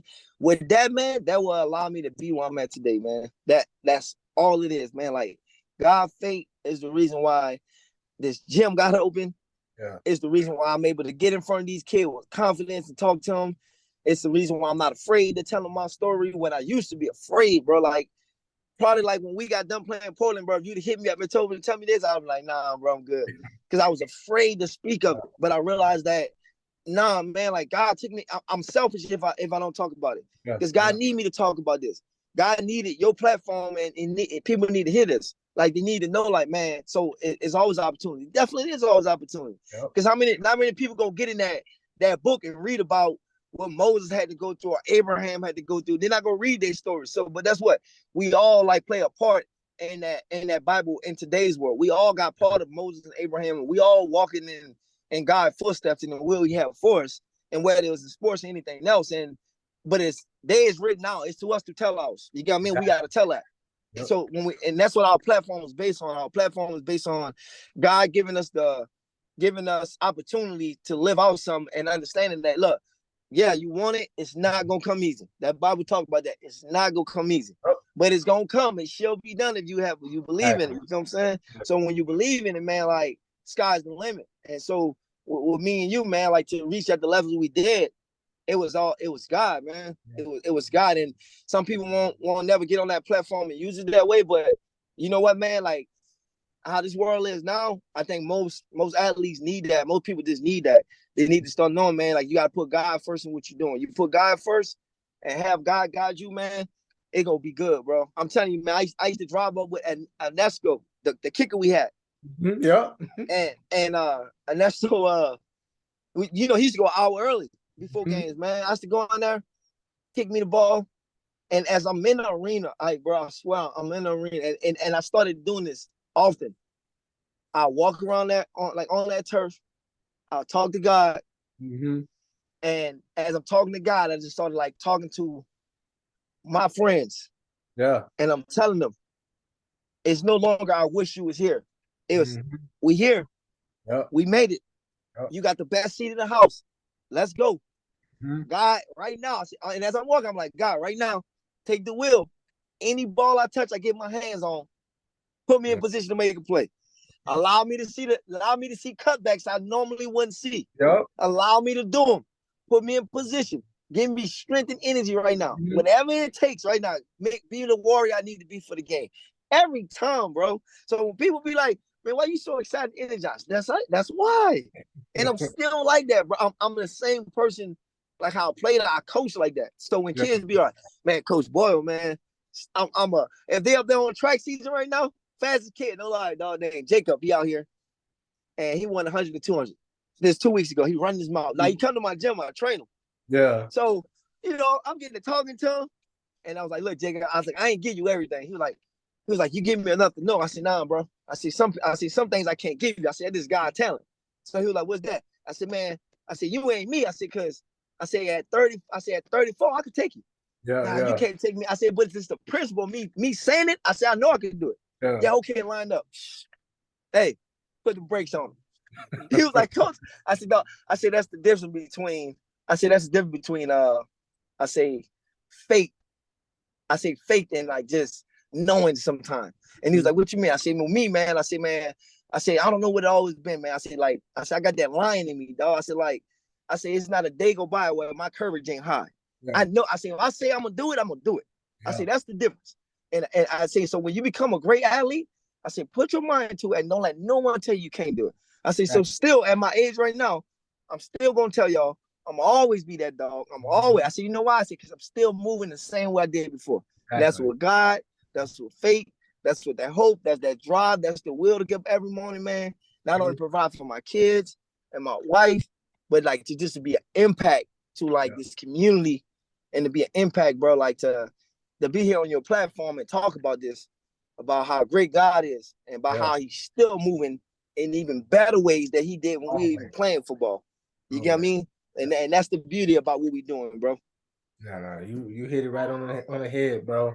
And I wanted to ask this question because a lot of people they don't understand the dynamic of chasing your dream, but also that work balance of life and back home. So you got married, and I got married at a young age as well. And share how you had to now maneuver chasing your dreams, but now married, and then you already have a child, but now you about to have your little man who is born on the same day as you. So share how that experience was for you and how do you maneuver through that? That experience was hard because I was always putting myself first before I got into it. Was always that dream, to get somewhere. And I think it's, man, when I left Portland, man, I knew that was it. And after Portland, bro, I actually got the shot to go up to the Tampa Bay Storms. Actually, I went up there, but I didn't want to go. It was my wife that kind of was like, "Go, you need it. You look miserable." So I went, and when I went, bro, I was thinking about my wife. I was thinking about my kids. I wanted to hold my son. My daughter was just starting soccer, and I wanted to be there for them more than anything. And I kind of felt like it's not about me no more. So I went up there, man, and it didn't last long, man. And the crazy part, coach, our coach from he was up there, and I just went in it, man. I wouldn't have. It was time for me to back down from it. So I wanted like you said, I had to switch over. I had to put my wife first, my family first. You got me? And so, and by putting them first, man, shoot, this I'm in my happier stage now than ever. You know what I mean? Like the stage where I'm at now, to watch my daughter compete at a high level and watch her even go through her trials and tribulation, and to come on the other side of it, and to to be next to my wife and to support her, man. Because when I got done playing ball, man, I supported her to go back to school. Not only she went back and got 2 degrees. You got me? Straight A student, and I'm watching her now too. I'm in her corner now, and I'm watching her reach her goals now, man, and her dreams. And now installing that in my son, who had the same birthday as me, who's now 7, dog. You know what I mean? And, just last year, bro, was his first time playing football. And man, let me tell you, it's like nothing like it, dog. Like, it's like, to have the same name, same birthday, and you could pray about it, you could hope, and you want him to be, even if he have a little of that dog you have. Man, bro, he got every bit of it, dog. Like, man, look, dude, like, first time touching the football, bro, he played flat. Ike, take it to the house, dog. I mean, like that. You know what I mean? So it's like speed is natural. And I'm like, damn. Exactly. And with this kid, man, it's like he do things that when I was that age, I wasn't doing. And it's stuff like, for instance, I go home, he's on YouTube. But he's not, that's what he watching on YouTube. Barry Sanders. Emmitt Smith. Like, so somebody asks him, who's your favorite player? They'll think he gonna say his dad. He be like, Barry Sanders, they're my dad. Or you say Barry Sanders, Reggie Bush, Sean McCoy, they're my dad. And I love it. I love it, bro. You know what I mean? So to see that kid, man, and it's just that family love, man. And recently, April, me and my wife had another kid. So I actually have 3 kids, man. My son Shiloh, his birthday Congrats, April. Bro. Huh? Congrats, man. Congrats. Yeah, man. Appreciate that, man. So I got 1 daughter, 2 sons, man. So life is blessed me with that family value, man. Nothing like it, man. Especially like when you could stand, like, as a man, you stand before your family, man, and you gotta let God direct you. Yeah. And it's gonna be hard times, and a lot of people be like, man, you've been married for like 5 years now. Like, yeah. And how is it? It ain't easy. It ain't hard. You feel me? But it's it ain't, think about it like, again, I'm gonna relate to what I know. So you can't be a great football player without picking the playbook up. So with my wife, I got to learn like, hey, she leave behind the play, but you got to just peep out what she talking about. You know, Yep. so I learned how to I listen to what she talking about. If it's conversation with this person, that person, and I notice how she moving. So when she's working, and I know I'm gonna get home before, even though I may have got all this going on, I may look more busier. I'm gonna go clean that house or make sure she come on. She put, you know what I mean. I try to keep her relaxed. You know what I mean? Because I understand now. You know, when I was gone, she was doing so much, man, and Yeah. I wasn't seeing that. She was Yeah. taking care of my daughter. She was taking care of my son, and I'm off playing football. Hmm. You got me? And now I see it. I can imagine when I was going what it was like. You feel Yeah. me? So man, I owe my wife so much. Like, you know what I mean? So I owe it to her, man. Like even on our the days that we may not be seeing eye to eye, man. I owe it to her to apologize to her, to let her know I'm on the side, that you know I'm here, man, and we gonna get through it. So I allow God to direct me in that form of matter, man. So like I said, man, right now, like I feel life is just starting for me. Life after football is like gonna offer even more blessings, man. Because through this is like where it's where people gonna remember us the most. You know what I'm Yeah, saying? sure. For that legacy, man. And you know, shout out to our significant others, our wives, who had to put up with us, man. Because, like you said, man, it's a difficult role, and you have to be in it with someone who actually is there to support you and be on your side, man. Because Yep. especially being an athlete, regardless if you make it or not, you just don't know who's Yeah. out, who's for you, It and was not. I'm grateful, man. You know, everything's working out with you, family. The new addition, man. That's a blessing, bro. That's definitely a blessing. Appreciate that, man. Appreciate that. So, man, I had two more questions for you, bro. As a now an entrepreneur, starting your own business, like you said, you're training, you coaching as well. What have you learned thus far about being an entrepreneur, and then also share about your business? Uh, first, being an entrepreneur, man, is now these days, dog, is hard, bro. Because how can I put it? It's so many. I gotta say, it's so many fakes, dog. And I'm saying this for a reason.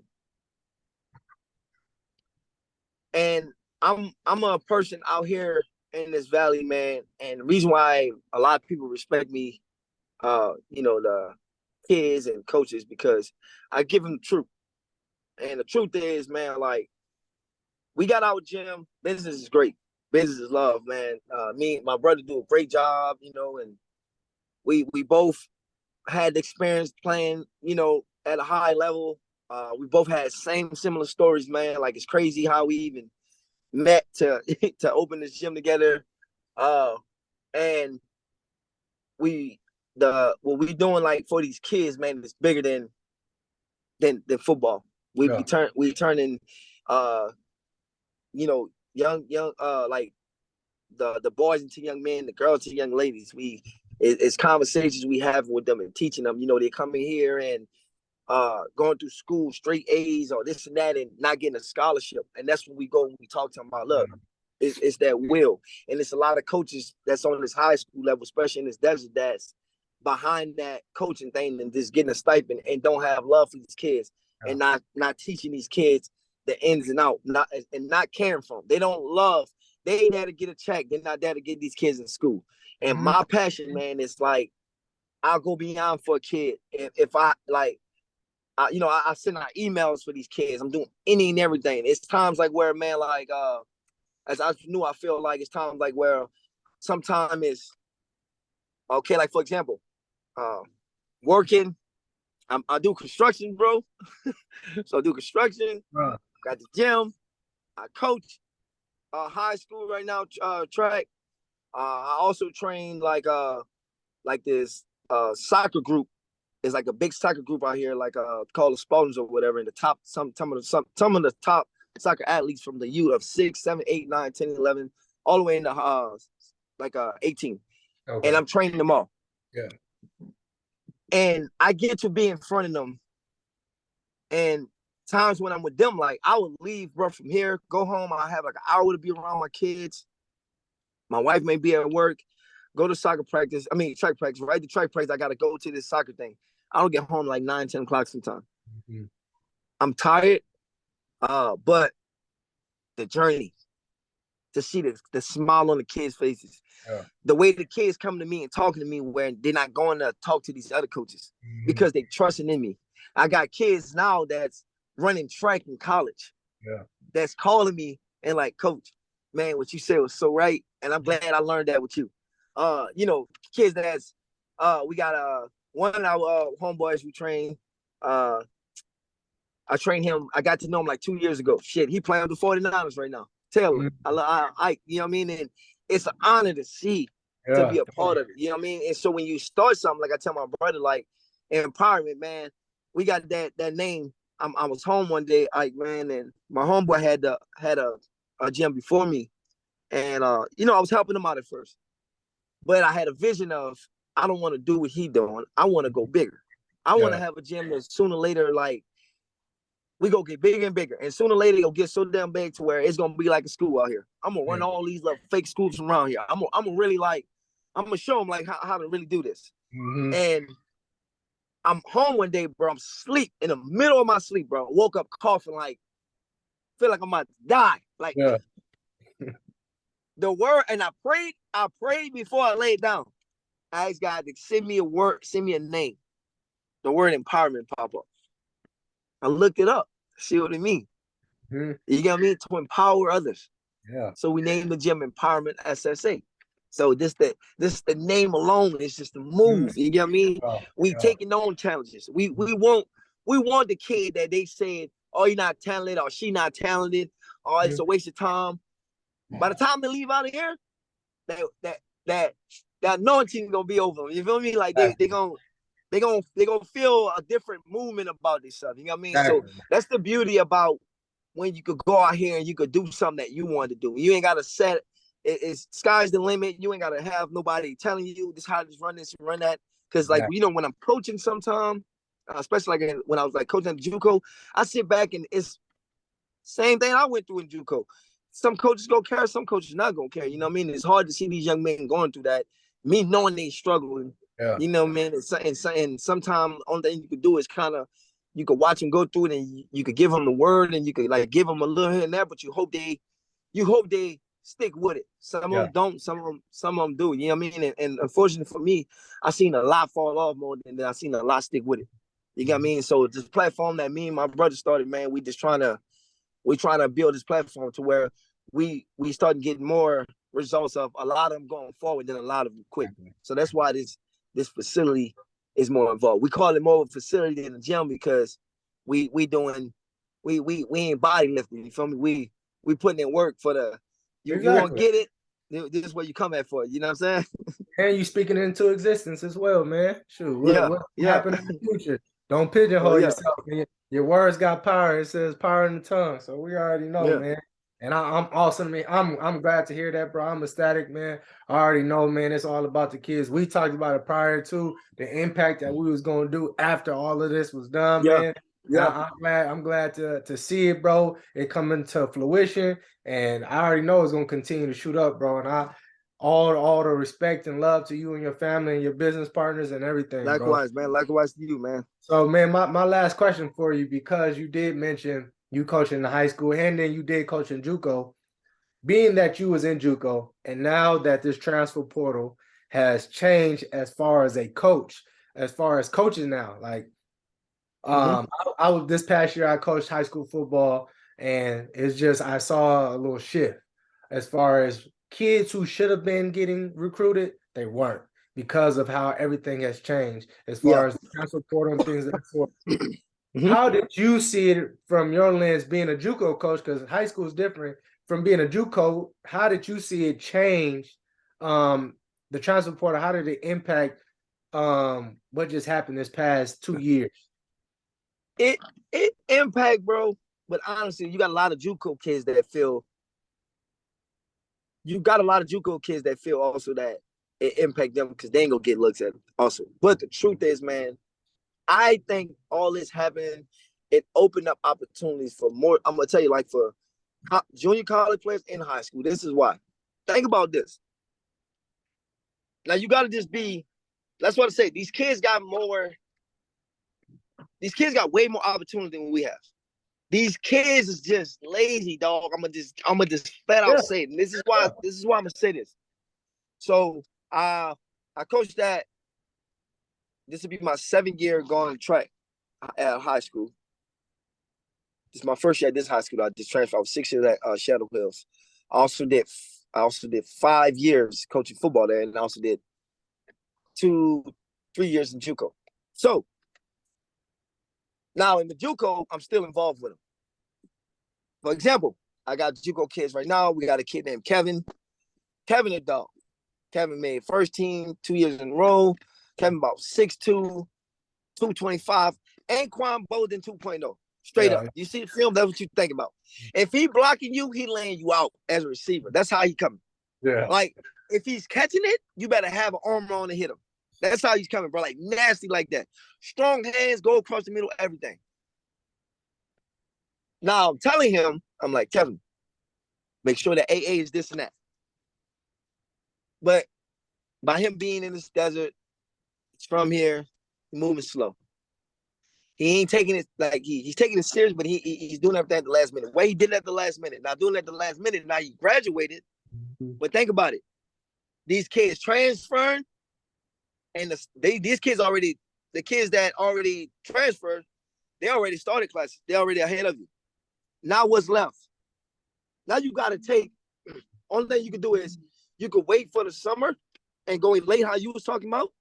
Now, if you're going to do that, think about this. HBCUs is D1s. Think about San Jose. Think about San Diego State. Think about the mountain. Think about those. It's a lot of D1s like Southeastern, Louisiana Tech, Lafayette. It's a lot of D1 double A, like D1s. As D1s, these kids don't want to go into. You get me? And you got the platform on, like, bro, I was on Twitter. I'm on Twitter all the time. And I'm on at I got a Twitter for me, and I got one for my daughter I'm working. And I go on my daughter one, and I make everything about track. Man, you should see the coaches that's on there. The assistant coach, the assistant coach, the sprint assistant coach. Everyone's on there. So if you take the time and do that, they're going to be okay, bro. These coaches is putting on Twitter that it's never too late to get recruited. But if you're not getting your resume in there, if you're not doing this, it's going to make it hard. See, you was in a position you got to think about. You're not the head coach. Yep. You only can do so much for these kids. Exactly. So you got to think about that. So as the head coach, now I'm going to be honest with you. Now I'm going to say the kids lazy, but most of all, these head coaches just not giving a damn, man. They're not blessed to have, like I said, you was blessed enough. I'm pretty sure when you was at Mount Sac, it's a lot of great things you can say about your head coach. You got me, even about your DB coach. Yep. You got me, like I'm listening to you tell me your story. Like, so you was fortunate enough to have 2 guys right there, bro, that made sure you get where you got to get at. Exactly. It's not like that right now at COD. I can't say that about them. I love Coach Steptoe to that. He was there when I was there. He was the receiver coach, but he's not fit for a head coach. And I'm saying this because, and he's been a head coach since. All right, my last year in JUCO was 2011. Yeah, he's been a head coach since 2000. I want to say 13 or 12. Within them years, we got Daytona Jackson, who went to UCLA.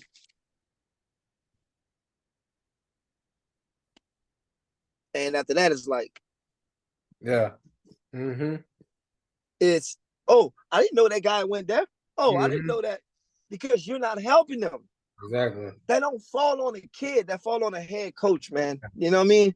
And sometimes as position coaches, we only can do what we's given. You get what I mean? So that's not you, man. Like, it's open. And I tell these kids, like, when these kids come in, like, I tell the JUCO kids, I'm like, man, look, y'all gotta want this, man. Y'all don't want it enough if you go in that coach office and think he gonna do it for you. No, you got a huddle count. Use that damn huddle count. Man, put that huddle on Twitter. Send that huddle to anybody. I tell people all the time, I said, listen, man, you can use my platform. If you go on my Instagram, for example, man, you know people. You went to Mount Sac. Exactly. If I was to hit you up right now, bro, and I'd be like, hey, bro, I got this corner, you got to see him. Dog. Man, I got to get him out of this desert. Yep. I won't get him up to Mount Sac or something. I know you'll be like, all right, bet. Let me get a word him out. We know people. Yep. So I tell him, like, if you see me on, like, if you go on my page and you may see us. I got a lot of, friends that's coaches or hit them up. Show someone, like, you got to show people you care. You know what I mean? And stop the flexing. Most of these kids just flexing, man. You on there posting this and that, but you're not putting the grind in. You know what I mean? You're not doing it. And the grind is not just, oh, I'm going to get in here in this gym. I'm going to work out with Coach Shaine today. We're going to put some work in and I'm going to post this video. But prior to that, I'm going to go home and I ain't doing jack. Yep. And then probably the next day I ain't doing nothing. But every time I come in here, I'm posting stuff. You're not grinding. Grinding is, I'm going to post this video here. I'm going to post the video tomorrow. I'm going to post, even when I'm not working out, I'm going to repost old videos. Exactly. That's grinding. You got to get attention, man. Like, so I don't think it impacted to where these kids can't get recruited. I really think, like, man, it worked in their favor because you got a lot of kids, like I said, that's leaving these San Jose, San Diego State, that's leaving these small D1s that's reaching out to these big D1s. So now they're opening doors for a lot of these high school things. But the problem is the high school coaches they got to lead the way. If I'm a head coach and I say, hey, bro, come coach with me. What I guide you to do is gonna guide you to for your position. Yep. But as a head coach, if I come to you my head coach, I'm like, hey, bro, who looking at such and such, and you like, man, ain't nobody really coming from the kids, man. Like, and if you like that, what we doing then? Exactly. Why we doing this? Well, what's the purpose of being a high school head? That's a question I have for every high school football coach. What's your purpose of being a high school coach? It's not about rings and wins, baby. I mean, that's gonna come. But if you teach these young men how to be a man, a leader, wins gonna come behind it. Exactly. And if you teach them about the game of life and about how we gonna get there, they're gonna strive to get where they gotta get it. I done ran across so many athletes, bro, high school, at the high school level, JUCO level, like I said, like JUCO level at COD, I just feel Steptoe they gotta check them out. Just been there too long. You're not getting enough. You're not getting enough guys at high school level, man. Like, trust me, I was in the same boat you was in. Man, we had a kid named Jaden. Jaden played running back. Jaden played linebacker. Jaden ran for 1,800 yards with 37 touchdowns and had like 98 tackles. Woo. And 15 sacks. I watched the kid shoulder come out of play. She popped it back in and ran for 305 that game. 4 touchdowns. For us to lose in overtime. Man, do you know this kid didn't get not one scholarship? And on top of that, he was a 3.8 student. But the head coach's son signed with Oregon University. And after his son signed with Oregon University, he got fired. What that says? And even his son was like, man, there's no way Jaden should have never been. And I love Jake. Jake is the one that's at Oregon. I love him.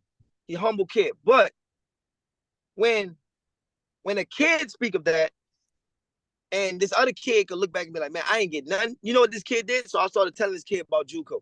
I was trying to tell this kid about Mount Sac. I really was. You know what this kid said? I'm done, coach. He stopped. Yeah. Riddler's offered him a full scholarship. He stopped. He said he felt like he ain't had no more in the tank because he felt he gave everything to that football team for 4 years, and all he had to do was prove himself every year. He started off playing defensive end. He went from defensive end, then he told himself next year he could play linebacker. He played linebacker. He went to linebacker, told himself he could play running back. He did it. And he was the only kid I ever had that ran 10-9. You muted again. I said he was 5'11", 230 pounds running at 10-9, and he did all that and ain't got nothing from it. Crazy. Now he quit. Crazy. So we you know what I mean? I just feel that I don't think it hurt it. I don't think it hurt high school or JUCO, man. I just think coaches got to learn how to adapt to it. I think when coaches learn how to adapt to it, they're gonna know how to lead these kids in the right direction. You know what I mean? Like, we can't lead a kid. Like, if a kid come to my gym and I'm just like a no-brainer and I'm just writing stuff on the board and I'm just sitting back and let you do it, if you get hurt, that's on me. If you walk outside of this facility and you didn't learn nothing, that's on me because I'm not taking the time to teach you. Well, it's the same, bro, inside these locker rooms, man. Like, head coaches got to start being accountable for these kids to get recruited. Accountable. That's the thing that's the word we're looking for. Head coaches got to start being accountable. If a head coach start accountable, if a head coach make a goal is that, man, every year I'm going to set a goal. Start small. Every year I need 5 kids to get recruited. For sure. For sure. From 5, I need 7. From 7, I need that. Now we moving. Now we building. Now we starting from ground up. Now we building a foundation. You know what I mean? Right now we just allowing these kids to come play in these programs and this and that. And it gonna take coaches like me and you to give out energy, but deep down inside, we know the truth. We know the game. We know it's a jungle out there, and everybody try to eat, and everybody ain't fortunate to eat. We me and you both know that, but we our heart and the goodness in us telling these kids they got an opportunity. When the truth is, if your head coach turning you back on you right now, man, you just gotta have that faith in you. So your platform, dog, and you being a man of God, and to hear other people's story and you getting it out there, that's what these kids need to hear. That's the point of this is to start it with yourself, have faith in yourself. Like I said, you're lucky to meet a coach that cared the way me and you may care for you. You be lucky to get that. But if you never meet that, if you have it in yourself and you keep God as the number one source, you'll be all right. You just got but nothing come easy. You just got to work for it. And when it does come to you, you're going to know how to love it and you're going to know how to take care of it and you'll last longer in it. That's all to it, dog. Sure, man, for sure. And I want to add to it because you said about these coaches and head coaches, really pouring in, trying to get these kids out. This is why I'm done doing high school. And I don't see development either. I see we're trying to plug the best athlete in and have him play rather than teaching. And everybody's an athlete. I use this analogy all the time. And because Tom Brady is regarded as a quarterback, you got to think the same way, though. The reason why Tom Brady was able to play for his 20 years, he wasn't the most gifted. He wasn't the most athletic on a team, on probably any team he was on in life. The thing is, he was playing chess up here and he understood the game. Now, because I coach secondary, I say the same thing. I said, there is no need to beat your body up when you don't have to. And if you understand the game of football, X's and O's, route combination, all these things, which it takes time to learn, you're gonna play longer, you're gonna play faster, you're gonna look special without using all of your God-given talents. I feel, and this is not for everybody. Kids are not getting developed because I ran into dudes when we played professional. They didn't know how to watch film. They was never taught about just a 3-step, a read. They don't even know what that is. And I'm like, how do you get to it? How have you gotten to college, big universities? You done a big time recruit. You can't even get to the ladder. You don't even have footwork. But it's just amazing to me. And so and honest truth, bro, I was in the same boat for 5 years. For 5 years, dog. And don't get me wrong, like, and this is the difference though. You're around talent, dog.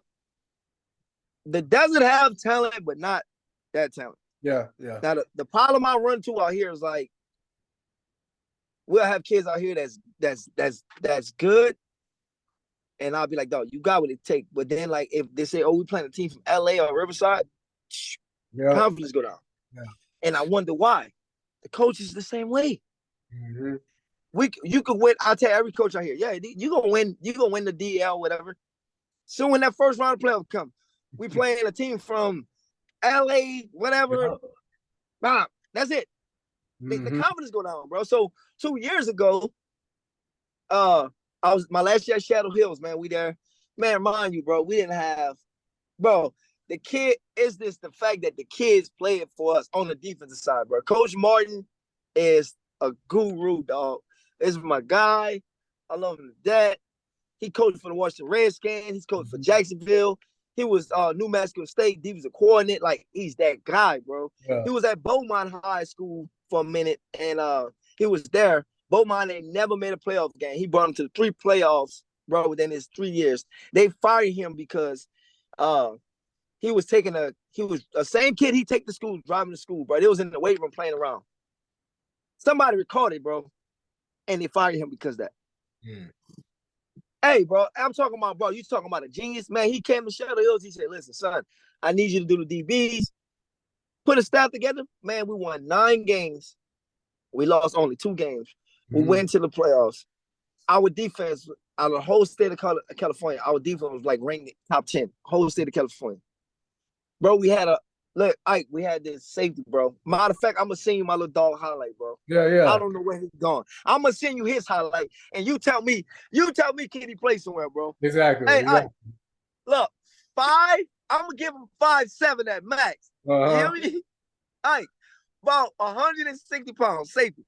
His name Jose, bro. Call him Mijo. Hey, I mean, bro, Bob's, when I see him, I say, dog, you got Bob Sanders all over you, dog. A beast. He and I stalled it in him.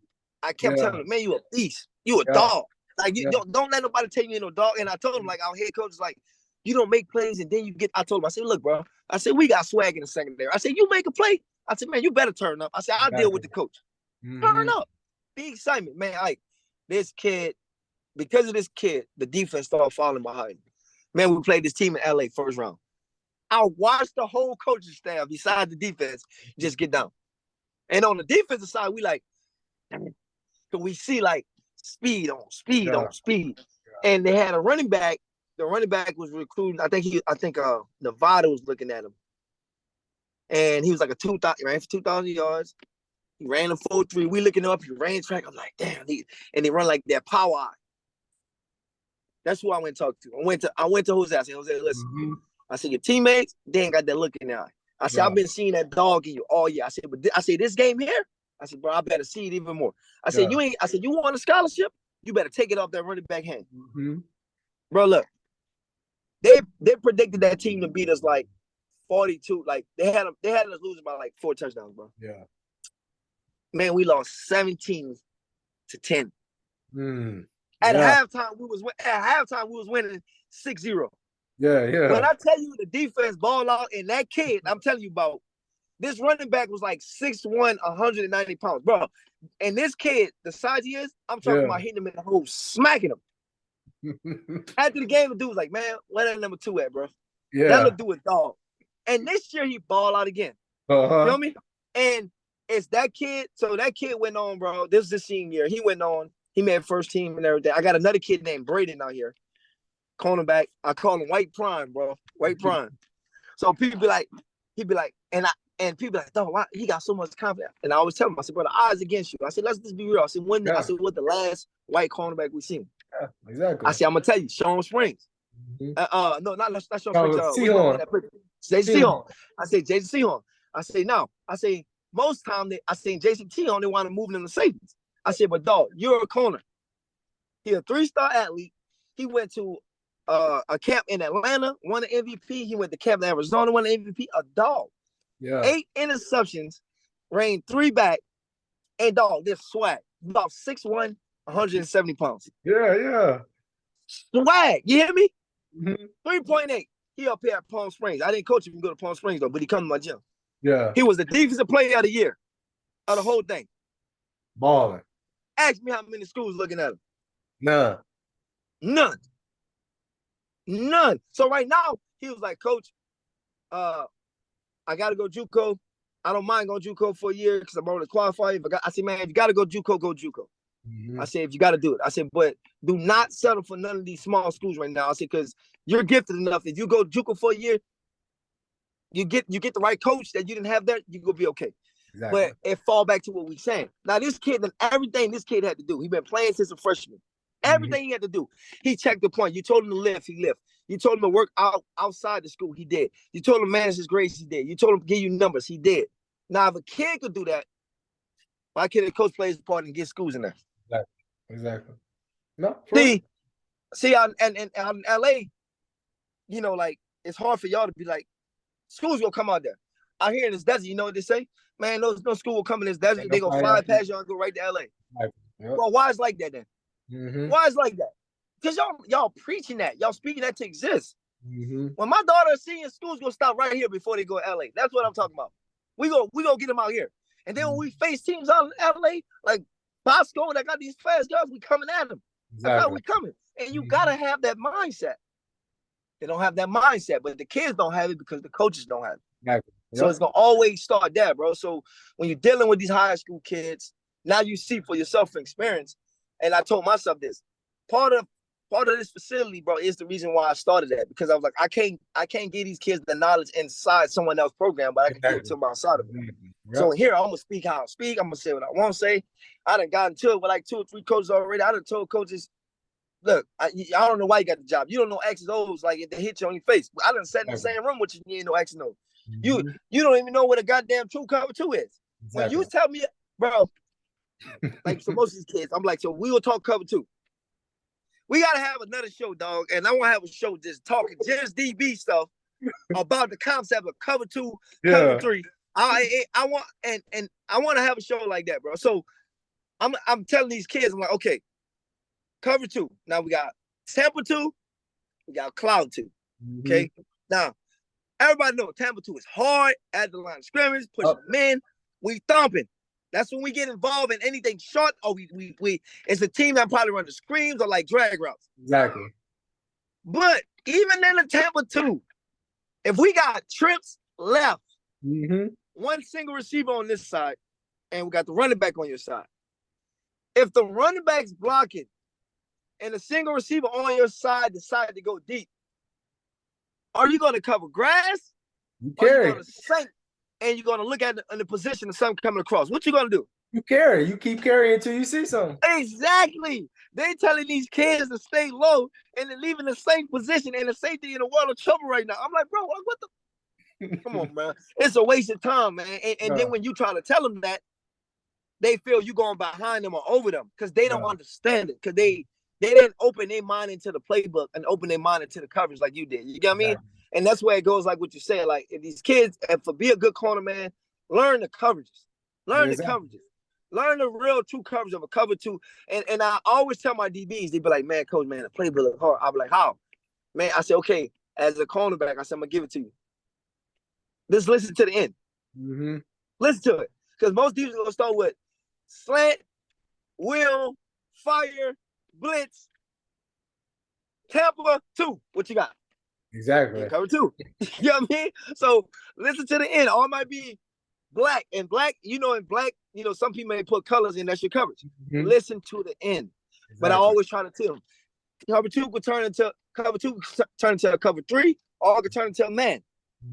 Cover 3 could turn into a man quick. It depends how you do it. You get what I mean? So that's where, bro, like where you at the position where you at now. Don't say you're done. Just get somewhere, bro, where you're able to speak. Get somewhere where you can help these kids out better. You get me? I'm doing it a different way now, because I've tried it since I got into coaching. I said, you know what? I'm doing it a different way. So I'm still gonna be involved, but you can't pigeonhole me, because what I noticed in season, you can't develop guys who need development. Like, you can see a junior who should be playing, but he just came out to play football for the first time. He has all the tangibles, but he just need to clean up stuff. Right. You will never see the field because I can never just spend time with him. Right. I have to hurry up and just keep, we got to get this. But he has all the talent. I know he has the ability. He has the size, whatever it is. Nobody can spend time. So now I'm going to remove myself, so now I can spend time with these kids, develop them, because and this is the main thing. And this is what I don't like. In high school, and spent mainly in California and the South, they got depth. You got people who want to play receiver and play DB. California, for the most part, you gonna play both ways. I know I did the whole season. Right. So for the most part, if you playing both ways, you'll never learn the nuance of what you're supposed to do on that side of the field. Right. We gonna cut that out. You gonna learn this, and you're gonna learn it from the offense and defensive side. So you learn it still, as well as developing through the time you're there. So when it's time for you to get in, there is no drop off. It's not gonna be that much. Well, now somebody get hurt, you like, man, I gotta put him in. He don't know plays. It's like right. and that's what I've gotten to. And the thing about high school, you to be real, like in the secondary, when I coach every year, I was lucky to have 2 good athletes. 2 good. Everybody else is like really what you putting in them. Yeah, and it's the time you putting in them, and if they and in high school out here in the desert, I never look for the best athlete. I'll look for the athlete that learn fast and that listen, and I can put them in position to play. Exactly. And if you're not afraid to tackle, I got you. The best athlete always want to be that guy, like you just said. Shit, I got to put him in, and from that go to man, because you're not understanding cover 2. You're always out of coverage. You get what I mean? So it's exactly what you're saying, bro. Like I said, we're on the same verge of. That's the reason why I do what I do at the gym, like training. I get I do the one-on-one thing. Same thing you doing, bro. Like I be following what you're doing. I do the same thing. You know what I mean? And I develop them better like that. So when they go to their high school, and I always tell them, I say, listen to them. I say, but always know. I say, man, when you become a student of the game, you have the right to question your coach. Like, hey, coach, on this coverage, why you got us doing this? Why are we not doing that? I say, challenge him. I say, now, a good coach, he going to answer you without getting mad. A coach that don't know nothing, will have an attitude with you. Exactly. You know what I mean? So you're absolutely right, man. But look, man, we gonna have to do this again, dog. With the conversation with these young DBs, dog. We got to get together soon too, dog. We gotta do something, man. Like, for sure, seriously, dog. Sure, you ought to come out here, man. Nah, for sure, bro. Let's set something up. Actually, I came out there 2 years ago, and I forgot. I wasn't even thinking. Damn, man. I went out to Palm Springs. I wasn't even thinking. Oh, man, you right up the road. I know. So, man, it was a pleasure, bro. I thank you, man, for telling your story, bro, man. I love you, bro. You already know, man. Anything likewise, dog. Like you, man, dog. I'll definitely be hitting you up, bro. And if you come out this way too as well, bro, hit me up, man. Man, it was a pleasure to have you on. Hey, man, this is Shaine, man. Boyles, bro. This my dog right here, man. Hey, all the best to you, bro. I love you, and keep doing your thing, man. Likewise, man. Link up, man. Link up, bro. Hit me up. Yes, sir, man. All right, brother. Take care, dog. Man.